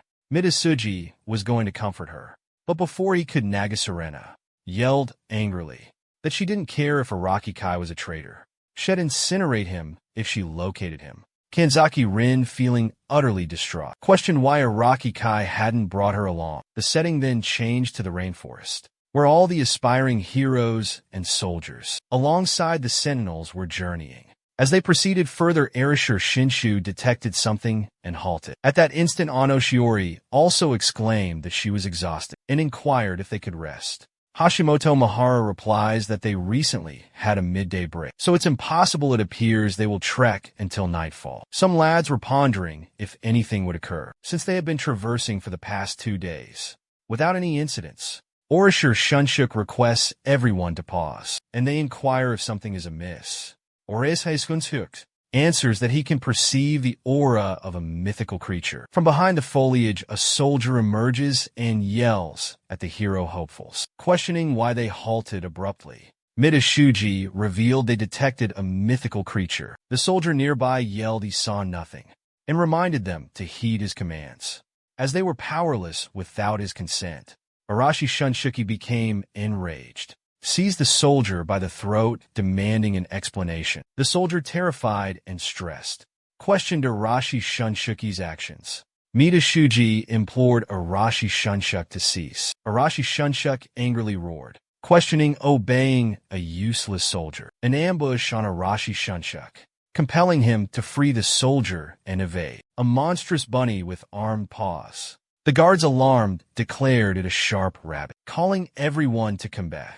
Before the guards reacted, the sharp rabbits lunged, disarming them. One sharp rabbit menacingly eyed a guard poised to attack, but prior to it injuring him, a powerful blaze materialized and obliterated the keen rabbit. It was Rashi Shunshuk utilizing his abilities to conquer the creature. The sentinel expressed gratitude to Rashi Shunshuk for his rescue, but Rashi Shunshuk instructed the sentinel to withdraw and not impede him. Rashi Shunshuk then commenced to effortlessly vanquish each of the keen rabbits individually. Some pupils were astonished by Rashi Shunshuk's prowess, as it was considerably more devastating than previously witnessed. But Arashi Shunk remained discontent, believing his capabilities were still insufficient compared to Araki Kai's. The perspective then transitioned to a moment when Araki Kai had pointed a firearm at Leonora. Arashir Shanshuk became enraged upon encountering Araki Kai once more. Arashir Shunsuke was truly exasperated because initially, Araki Kai had displayed zero apprehension towards him, implying Araki Kai was undeniably superior. Araji Kai's impassiveness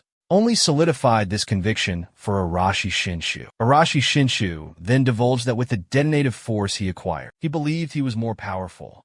However, it's quite frustrating for him to discover Araji Kai is superior. The setting now changes to the present time, where Miduji disrupts Arashi Shinshu's contemplation, inquiring about his current state as he appeared displeased. Orashir Shinsuke replies it's insignificant, but he dislikes taking directions from someone he deems incompetent. A bit later, the location changed to the western edge of Digoris, Holy Nation at Fort Truss.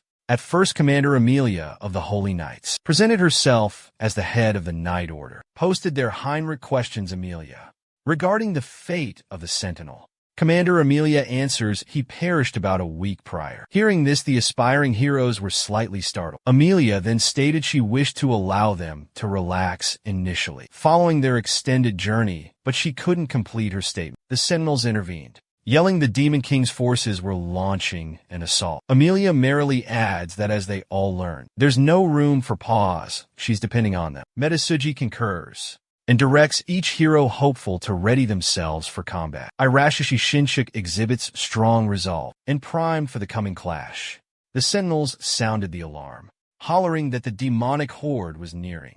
The beast count was immense, which astounded Max and left him pondering the multitude of creatures. Heinrich commands the guards to open fire and thin the monster ranks before they approach. The guards commence launching arrows, while the fire-wielding knights also fling fireballs at them. In spite of the barrage of fireballs and arrows striking the monsters, they pressed onward, declaring their aim to annihilate the humans. Mida Shuji was startled to observe the monsters' unwavering advance. Despite enduring significant blows, Amelia clarified that the creatures wouldn't be effortlessly vanquished by such assaults. She cautioned the hero hopefuls not to undervalue the monster's resilience and fortitude, highlighting that humans were considerably feebler by comparison. Metasuji anxiously inquired Amelia about their course of action. Amelia directed Metasuji to heed Heinrich's directives and instructions. She declared that she would head the Fourth Order Knights to battle the creatures personally. Heinrich revealed that he had meant to express the same sentiment, but certain individuals were already below engaging the creatures. Metasuji, perplexed, inquired Heinrich about whom he was alluding to. Nagase Rina informed Mitasuji that Heinrich was speaking of Arashi Shinsengu and his company as they had already descended earlier. Mitasuji was astonished and requested Nagase Rina to reiterate her statement. As the haze dissipated, they observed that humans had arrived to confront them directly. The creatures ridiculed Orashir Shunshuk and his companions, taunting them as imbeciles seeking their demise. Orashir Shunshuk responded that their nature was irrelevant. He would obliterate the beasts. The clash commenced. Within the fortress, several monsters breached a barrier and assaulted the sentinels. As a beast prepared to strike a guard, Midashuji interceded, deflecting the blow with his blade. Even the sentinel was astonished by Midashuji. Midashuji then unleashed a mightier assault. Sword extended and rapidly vanquished the creature. Afterward, Midashuji felt assured of his capability. Recognizing his escalating strength, he exclaimed that victory was visible. A winnable engagement. Let's battle courageously. Upon hearing this, each aspiring hero was filled with zeal. As Midashuji readied himself to fight anew, he tells himself to be resolute, knowing any wavering would unnerve the rest of the group as he was their commander. He contemplates how Araki Kai showed him the price of his innocence. Hashimoto Muri also implores everyone to stop observing and assist Midashuji in the combat. Nagasawa Rinya unleashes his assaults, and Kanzeki Rain starts overpowering the creatures. In this manner, the clash persists between the beasts and the prospective heroes. Witnessing the aspiring heroes battling, the Sentinels are awestruck by their strength. As they conquer the Demon King's forces, Heinrich yells and directs the guards to shield the hero candidates so they can repel the demons. They concurred and surged ahead, engaging in a prolonged struggle, until finally vanquishing the Demon King's legion. Amelia gleefully proclaims their triumph, and the Sentinels commence celebrating. As dusk neared, Midashuji was deep in contemplation, but Heinrich interrupted him, inquiring if that was his first such combat experience, and how he felt. Midashuji replied, "It's tough learning to manage large-scale conflicts." He explained his focus narrowed during the fight, hindering his ability to command effectively. Heinrich commended Midashuji for his endeavors and acknowledged the heroes, aspirants, for their contribution to victory. Yet he advised them to stay alert, since they'd faced lower-level adversaries.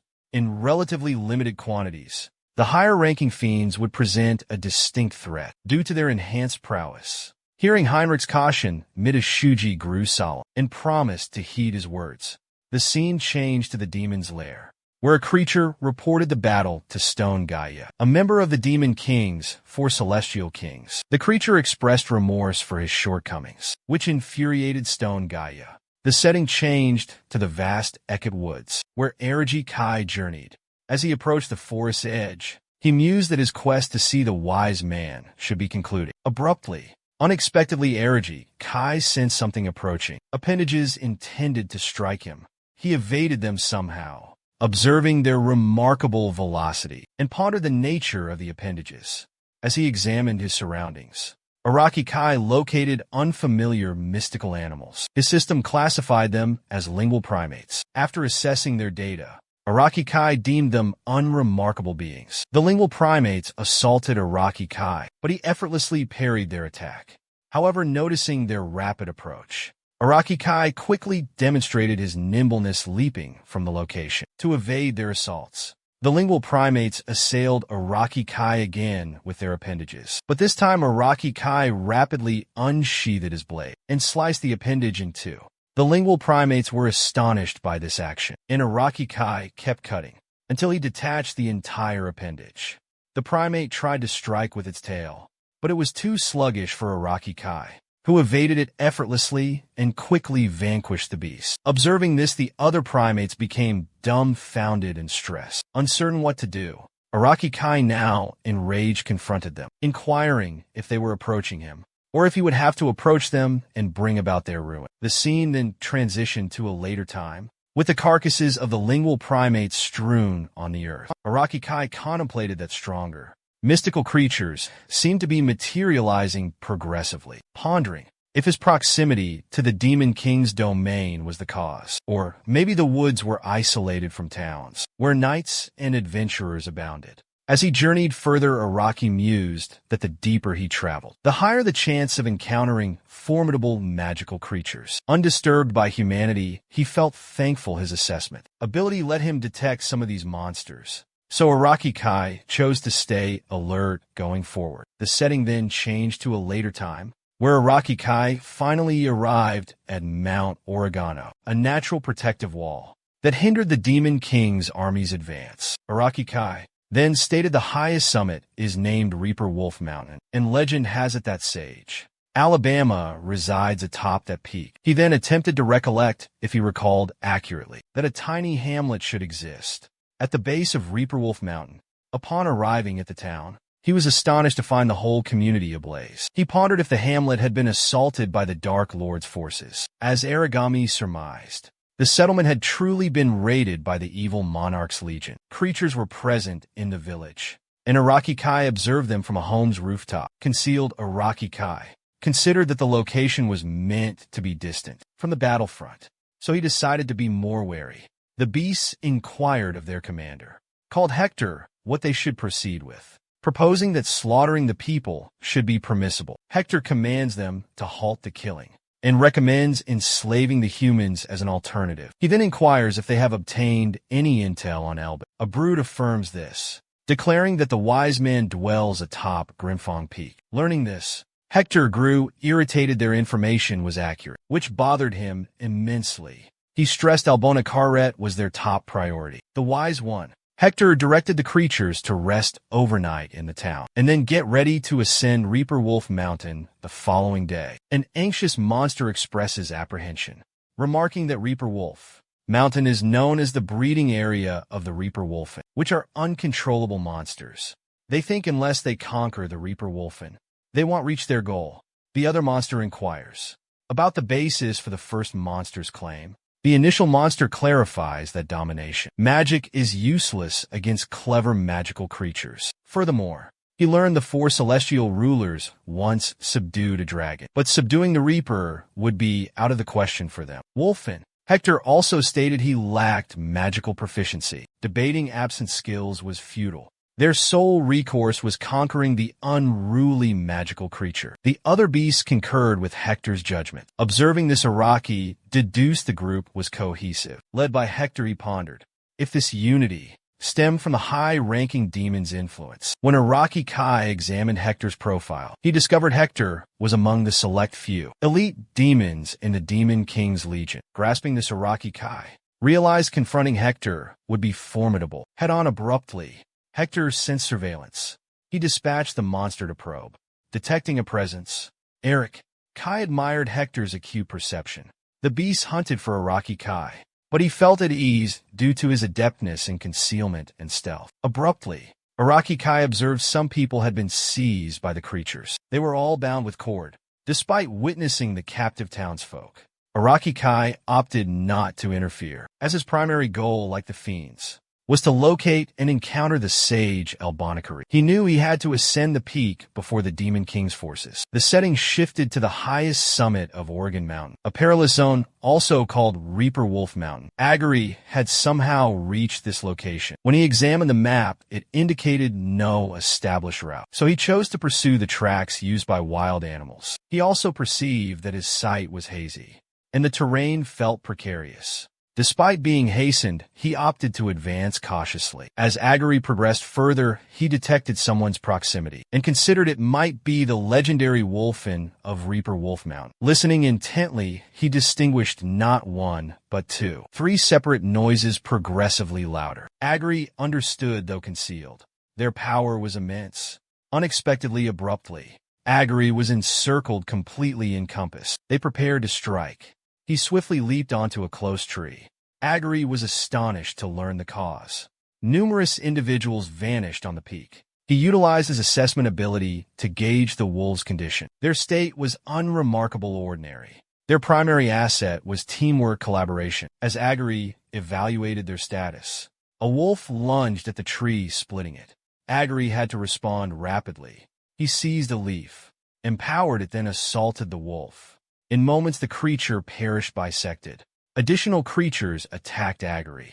Repeatedly, he felled them with the leaf. It was accurately forecasting future paths. With this talent, he quickly overcame 2 additional wolves. Agari understood that with his precognitive power, he could glimpse approximately 1 second ahead. Witnessing this, the remaining wolves became afraid. However, Agari instructed them not to flee, and instead accompany him to practice further. After a while, Agari had eliminated all the wolves. When he examined his current state, he learned that his latest skill, Celestial Guidance of Premonition, aided him in perceiving the future actions of his adversaries. Agari then contemplated how, when he acquired the Vulnerability Detection skill, his assessment skill also advanced. This advancement fundamentally improved his gifts from standard to superior, as assessment now enabled him to observe everything visible. Fatigued Aguri chose to relax. Abruptly, he sensed something and questioned if the Devil King's forces had come. He scrapped his plans for a break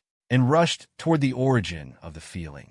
The location changed to close to the summit, where beasts had seized an elf maiden named Mayor. Hector praised her tenacity, remarking it was anticipated from a student of the wise man. He then proclaimed her demise was imminent and commanded his creatures to obliterate the elf maiden. Mare was on the verge of speaking when she was abruptly assaulted by the beast. Shockingly, Aguri appeared and rapidly assisted her in evading the strike by holding her. Mare was astonished to see a human rescuing her. Perplexed, the beast inquired about Aguri's identity, questioning if he was a fresh adversary. Aguri ascertained there were a sum of 10 beasts, with their chief Hector being a superior devil. Mare questioned Aguri about his assistance. Aguri inquired if she was a student of sage Albana. When the mayor affirmed her discipleship, Aguri clarified his motive for aiding her stemmed from an errand with the sage Albana. Aguri utilized his assessment skill on the mayor and uncovered her half-elf heritage. Furthermore, he detected a magic skill within her abilities. Hector stated the human's identity was obvious, but Aguri's hostile nature was undeniable. He commanded his creatures to eliminate both elf and human. Aguri deduced to rescue the girl required and gain the sage's gratitude. He must vanquish these beasts.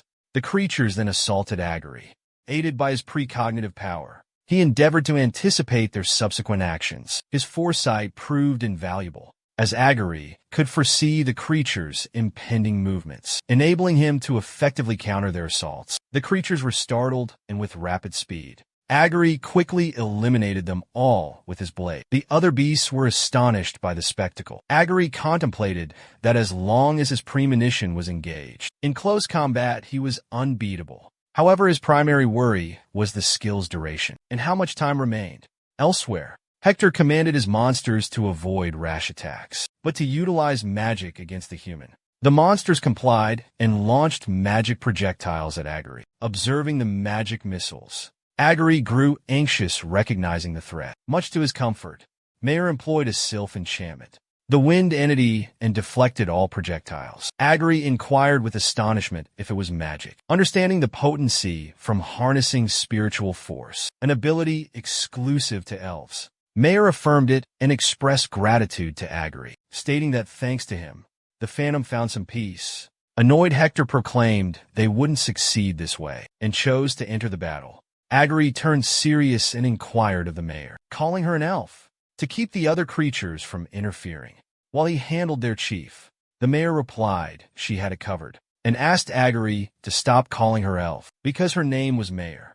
Aguri acknowledged her wish and conveyed his confidence, referring to her as the sage's pupil. The mayor got angry and yelled her name was Mayor, but then she grew irritated and told Aguri to let it go. Aguri confronted Hector directly, discovering Hector was powerful despite their sword clash. Aguri launched himself using Hector's blade and assaulted Hector with knives. But Hector deflected the blow with his sword. Hector retaliated, but Aguri evaded quickly and cut him with the blade. Hector sustained injuries and confessed his astonishment at Aguri's foresight, calling the strike a valiant effort. Aguri, conversely, was stunned the injury wasn't shallow. He grew anxious, recognizing a high-ranking demon's might, and knew he would probably be deceased. Lacking his precognitive power, Hector remarked if Aguri weren't mortal, victory would have been effortless. Aguri then used his assessment skill to examine Hector's condition and discovered beyond physical prowess and keen senses, being a powerful demon. Hector also commanded a swordsmanship mastery level of 5. Aguri, recognizing his significant weakness in a head-on clash with Hector, in spite of his future sight, opted to try a different tactic. Hector yelled at Aguri to approach him or face the consequences. He would come to settle the score. Nevertheless, Aguri evaded Hector's strike somehow. At last, Aguri suffered a hand wound from Hector's assault, making him anxious. He saw no use in foreseeing the coming events if his physique couldn't maintain, as the physical disparity was too vast to overcome. Hector chuckled and ridiculed Aguri, inquiring if he planned to only flee. Abruptly, Agri drew his firearm and fired at Hector. But Hector effortlessly deflected the projectiles with his hand. Agri observed that, and although he felt a sense of relief, that the rounds had pierced Hector's hand, wounding him. Hector was astonished, he exclaimed, inquiring about the nature of Agri's instrument. What an audacious gadget! Enraged, Hector assaulted Agri, who was ready to discharge his weapon. Nevertheless, Hector evaded the shots and cautioned Agri against underestimating him, as he could effortlessly anticipate the projectile's course. Agri depleted his ammunition, so he hurled blades at Hector, who parried them with his blade. To Hector's astonishment, Agri ceased attacking and quietly took a seat. Before Hector could respond, Agri hurled an explosive. Hector curious charged towards Agri. Prior to reaching Agri, the explosive detonated, startling the other creatures. Even the mayor was stunned, questioning Agri's identity. Given his remarkable abilities, she observed Agri overpowering a high-level demon. Despite his human origin, Agri prepared a blade, finding himself without pistol ammo. It was a last-ditch effort. Witnessing Hector's recovery, Agri understood. Firearms and explosives were insufficient. Hector, enraged by Agri's strange weapons, Hector fiercely assaulted Agri, who evaded the attack. Agri triggered his vulnerability detection ability, but initially he had to meticulously examine Hector's actions. As Hector readied himself to strike, Agri assessed the anticipated course of the assault and pinpointed its flaw. The neck. Agri strategically placed himself beforehand, blade at the ready. At that location, Hector advanced, unknowingly propelling himself onto Agri's poised dagger, which pierced his neck. Hector was stunned, questioning how Agri had executed such a precise blow. Agri recognized that vulnerability detection was a formidable talent, but it rapidly depleted mana. Experiencing abrupt exhaustion, Agri slumped to the earth. Agri grew anxious as he grasped he had expended all his mana, which was unfavorable for him. The creatures also observed that their commander, Hector, was deceased, but perceiving that Agri was depleted, they chose to assault him. The mayor grew stressed, her energy was depleted, and she wished to aid Agri, to at least reimburse him for rescuing her.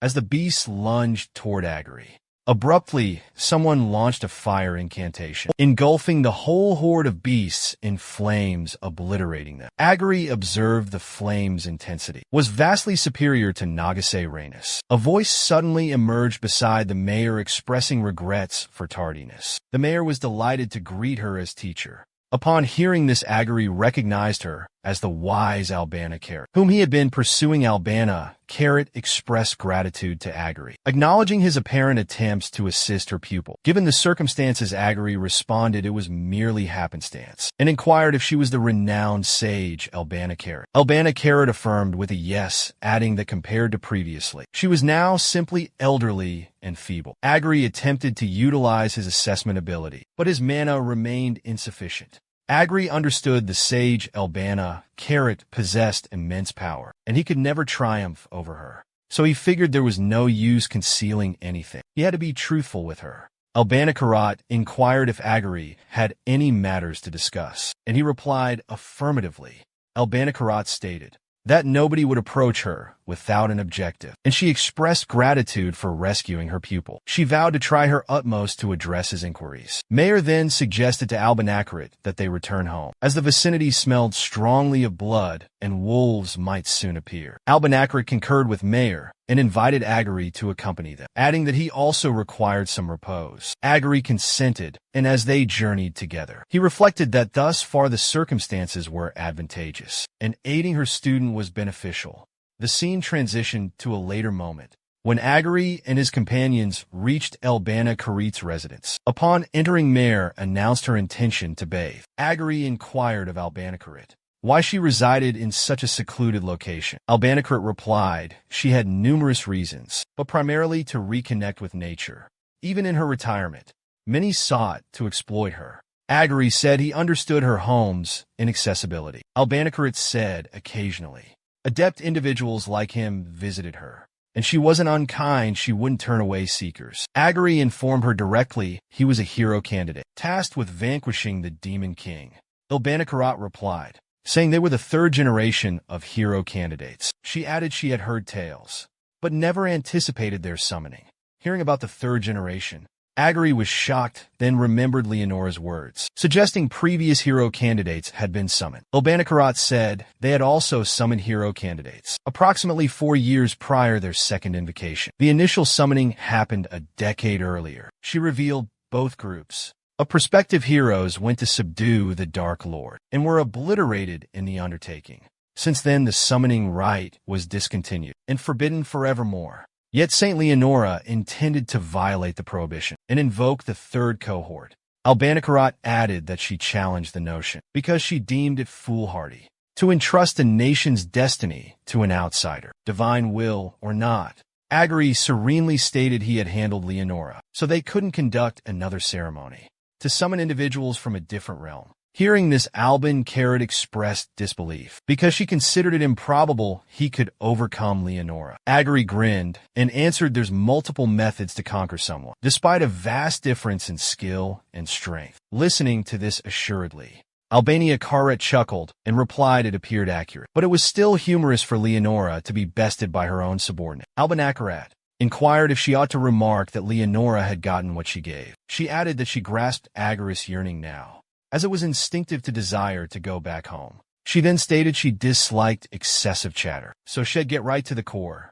Her enchantments couldn't return them home. Hearing this, Agri was stunned and disheartened. He questioned if any hints remained about their homecoming. Albanicarat shared that summoning via human sorcery should be doable, but sending someone back was no longer viable. That lore had been forgotten for eons, since there was no impetus for further investigation. Agri remarked Leonora had echoed this and inquired if, basically, conquering the Demon King was their sole recourse. Albanicarat replied that it was probably true, or maybe using some dark magic.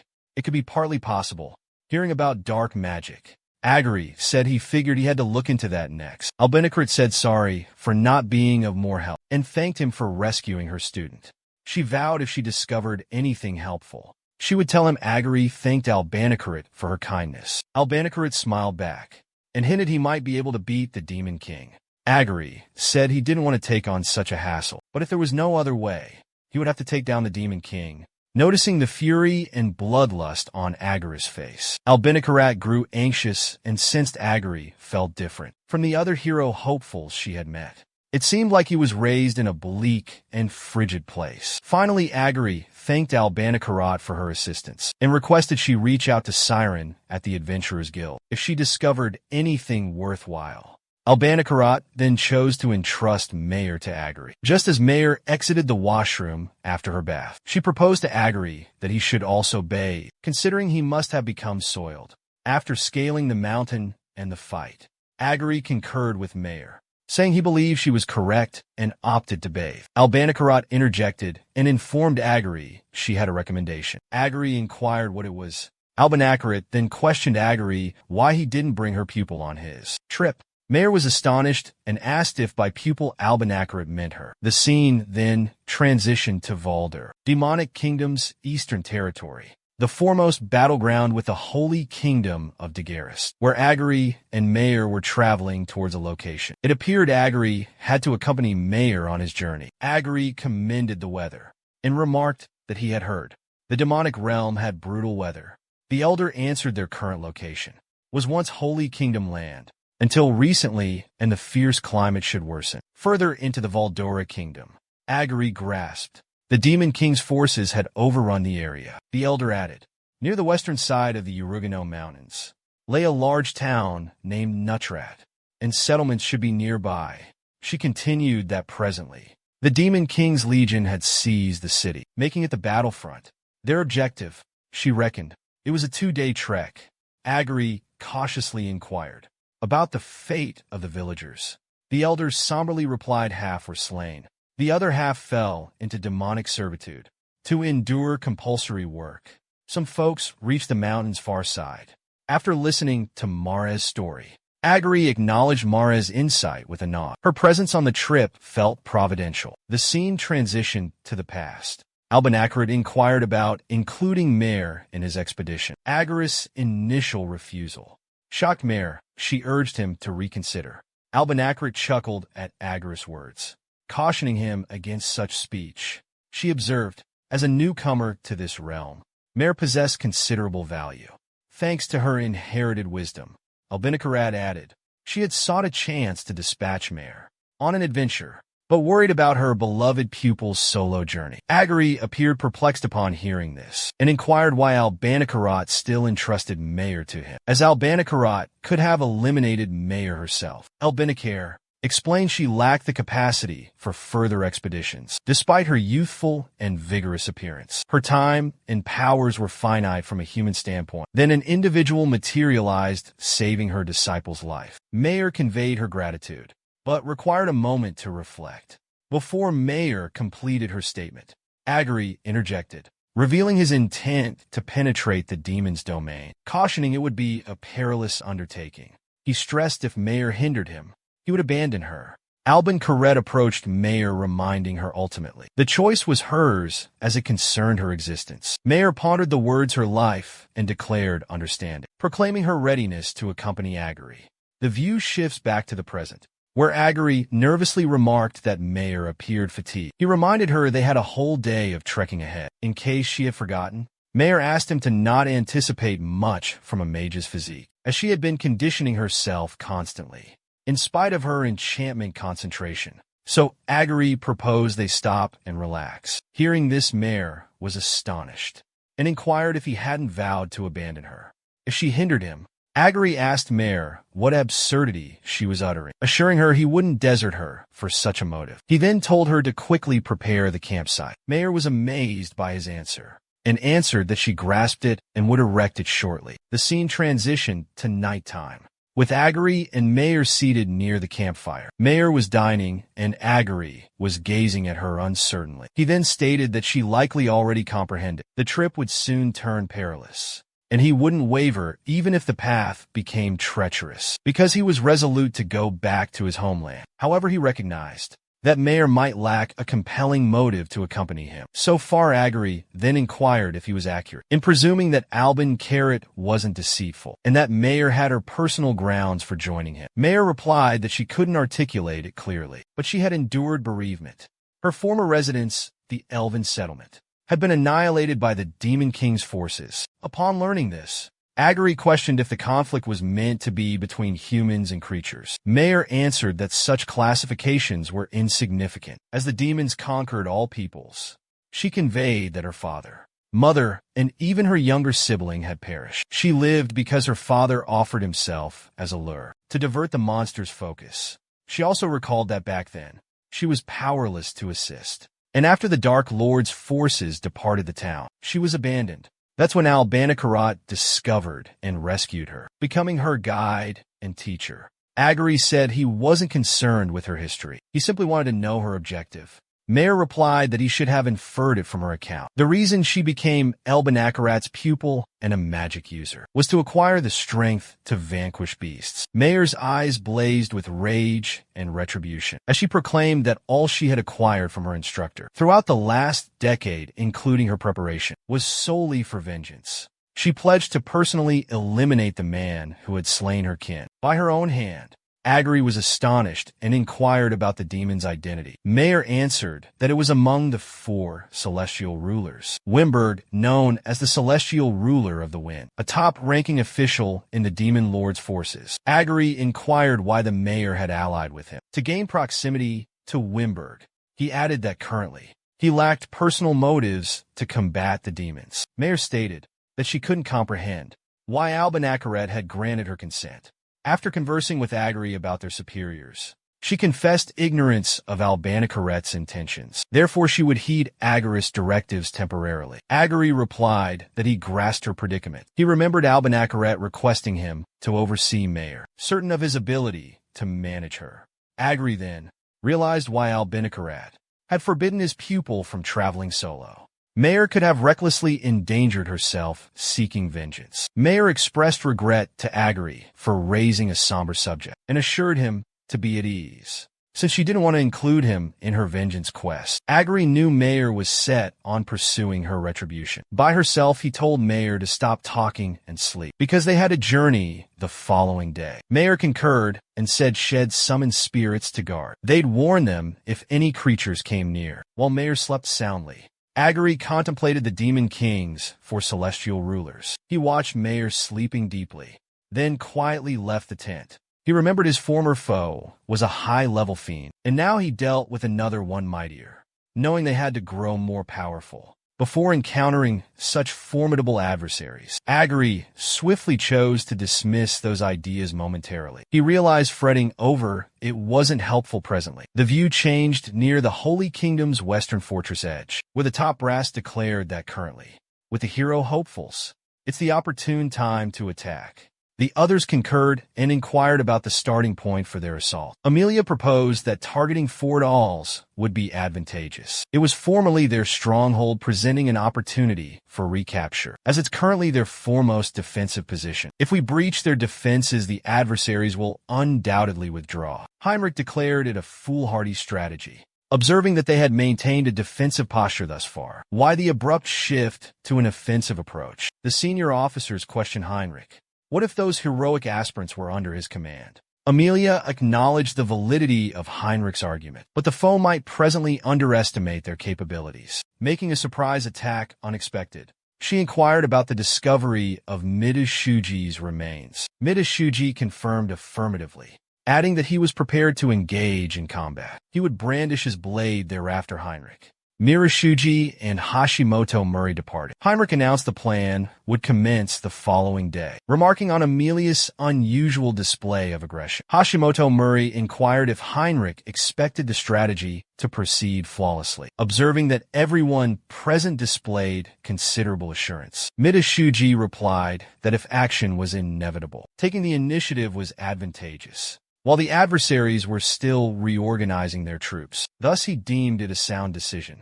Heinrich answered that they were excessively dependent on the hero candidates' capabilities and skills, which fostered overconfidence. He added that despite merely bolstering their defenses beyond their headquarters, they couldn't disregard directives from superiors. Hashimoto Murray inquired anxiously. We lacked alternatives. Heinrich replied affirmatively. They'll provide my utmost support, but the hero candidates remain crucial to this endeavor. Therefore advise them to obtain ample rest. Abruptly, Midashuji grew uneasy and questioned the unfolding events, as a sense of foreboding overwhelmed him. They lacked alternatives. The locale changed to the following day, close to Fort Alls, where the aspiring heroes and Heinrich and his squad prepared to assault Fort Engage. Rena inquired why they were attacking at that time, when it was sunrise. She wondered if a sneak attack would be better at night. Heinrich replied that demons had clear vision in darkness, so a nighttime attack might be detrimental. Midashuji stated he wanted to verify their objective, to vanquish the creature's commander, while the primary unit diverted the monsters. He noted the monster's leader was probably a powerful, high-level demon. Midashuji informed the hero candidates he would lead. When the fight commenced, he directed them, if he wasn't close, they should stall or withdraw. A sentinel approached Heinrich and relayed a communication from the main contingent, signaling it was time to commence the maneuver. Heinrich directed Midashuji and the others to breach. Immediately, everyone assaulted the fortress and rushed in. Amelia yelled for everyone to obliterate the creatures. Unaware their movements were watched by Stone Jia, the sovereign of the demonic horde. The setting changed moments later, where Heinrich and some hero prospects accessed the central key. The beasts inside were astonished and tried to strike, but Midashuji rapidly eradicated them instantly. Heinrich warned Midashuji to remain vigilant, as there remained a strong chance that the foe's commander was present. Abruptly, they were encircled by monsters on both flanks. Some hero aspirants inquired of Midashuji their next move. Heinrich then commanded Midashuji to entrust their defense to the 8th Night Order and advance towards their objective. Midashuji concurred with Heinrich's strategy and summoned Negase. Rina Nagasawa assured Midashuji didn't need to inform her, since she already understood. Her duty was to obliterate the obstacles in their path. She released her abilities, and the others followed suit, rapidly vanquishing the creatures before them. Upon opening the large entrance, they were astonished by a human-like form. Sam nervously inquired what in the world this was. Arishishi Shunshiki also questioned the devil if this being was their commander. Stone Gaia subsequently disclosed he was among the elite 4 of the devil's forces Kanzaki. Rin and Hashimoto Mori grew anxious at this news. Midoriya felt apprehensive as well. Sensing the aura radiating from Stone Gaia was exceptionally powerful. Stone Gaia unsheathed his blade and dared them to a duel. Midasuji commanded everyone to prepare themselves, but secretly he was stealing his resolve. He understood if they fell to Stone Gaia, the primary force's sacrifices would be pointless, so they were prepared to battle. But rather than attacking Stone Gaia, took a seat and felt the earth. Midasuji felt perplexed, but unexpectedly. A golden ring materialized around Stone Gaia. The aspiring heroes grew anxious. Witnessing this, soil erupted from the earth, conjuring countless golems that presented themselves before Raka and company. Startling them, Stone Gaia then directed the golems to strike and neutralize the hero candidates. Midasuji ordered everyone to fend off the golems. Narioshia replied positively and commenced attacking with his natural abilities, felling golems with razor leaves. Erasure Shunsuke joined the fray, smashing through the golem with fiery explosions. Erasure Shunsuke chuckled and stated that, regardless of the golem quantity, those sluggish beings were no match for them. But Stone Gaia then utilized his power, making the fractured golems rebuild their forms. Watching the golems revive, the hero hopefuls were astonished and questioned how. They continued the battle, smashing the golems only to see them restore. There was an instant when Rako almost got hit by a golem. Luckily, Kanzaki Rin commanded some golems with her dominance, but when someone else tried to hit a golem, shockingly the golem still retaliated. Hashimoto Mori fiercely attacked using telekinesis, obliterating the golems, but annoyingly the golems started reviving again. Soon Erasure Shinshiki voiced his annoyance, seeing the endless golem regeneration. In that moment, Narumi Ashiya remembered similar manga scenarios, where defeating the controller was usually the best tactic. Narumi Yoshida proposed to Mito Shuji that they manage the golems, and recommended he concentrate on battling the primary demon lord. Mito Shuji replied that he comprehended, and he and Erasure Shunshiki would tackle the summoner. They dashed fiercely towards Stone Gaia to strike. Stone Gaia grinned and commented to the hero hopefuls that they were misjudging him. Stone Gaia utilized magic once more, conjuring rocks from the earth and flinging them at Medushi. Medushi attempted to evade the assault by sprinting, but to his astonishment, the rocks pursued him everywhere he went. Midasuji discovered himself incapable of escaping the rocks and was wounded. Witnessing this, everybody yelled his name in worry, but Midasuji guaranteed them he was fine. Unknown to Stone Gaia, this was actually a diversion by Midasuji to enable Erasure Shinshiki to creep behind him. For a surprise assault, they achieved their objective, and Erasure Shinshiki succeeded in getting behind Stone Gaia and land a mighty blow, imbued with his maximum firepower. All eyes were glued in expectation, wondering if Arashi Shinshu had triumphed over the evil sovereign. But as the haze dissipated, it showed Arashi Shinshu had crashed into a barrier, composed of dirt and earth to everyone's astonishment. The barrier then struck Arashi Shinshu like a blow to his gut, rendering him unconscious. Stone Gaia chuckled derisively and questioned if that was the hero's best effort. As the tale took a short intermission, what do you predict will occur? Will Mitsushige and his allies conquer Stone Gaia, or will they all meet their demise at his hands?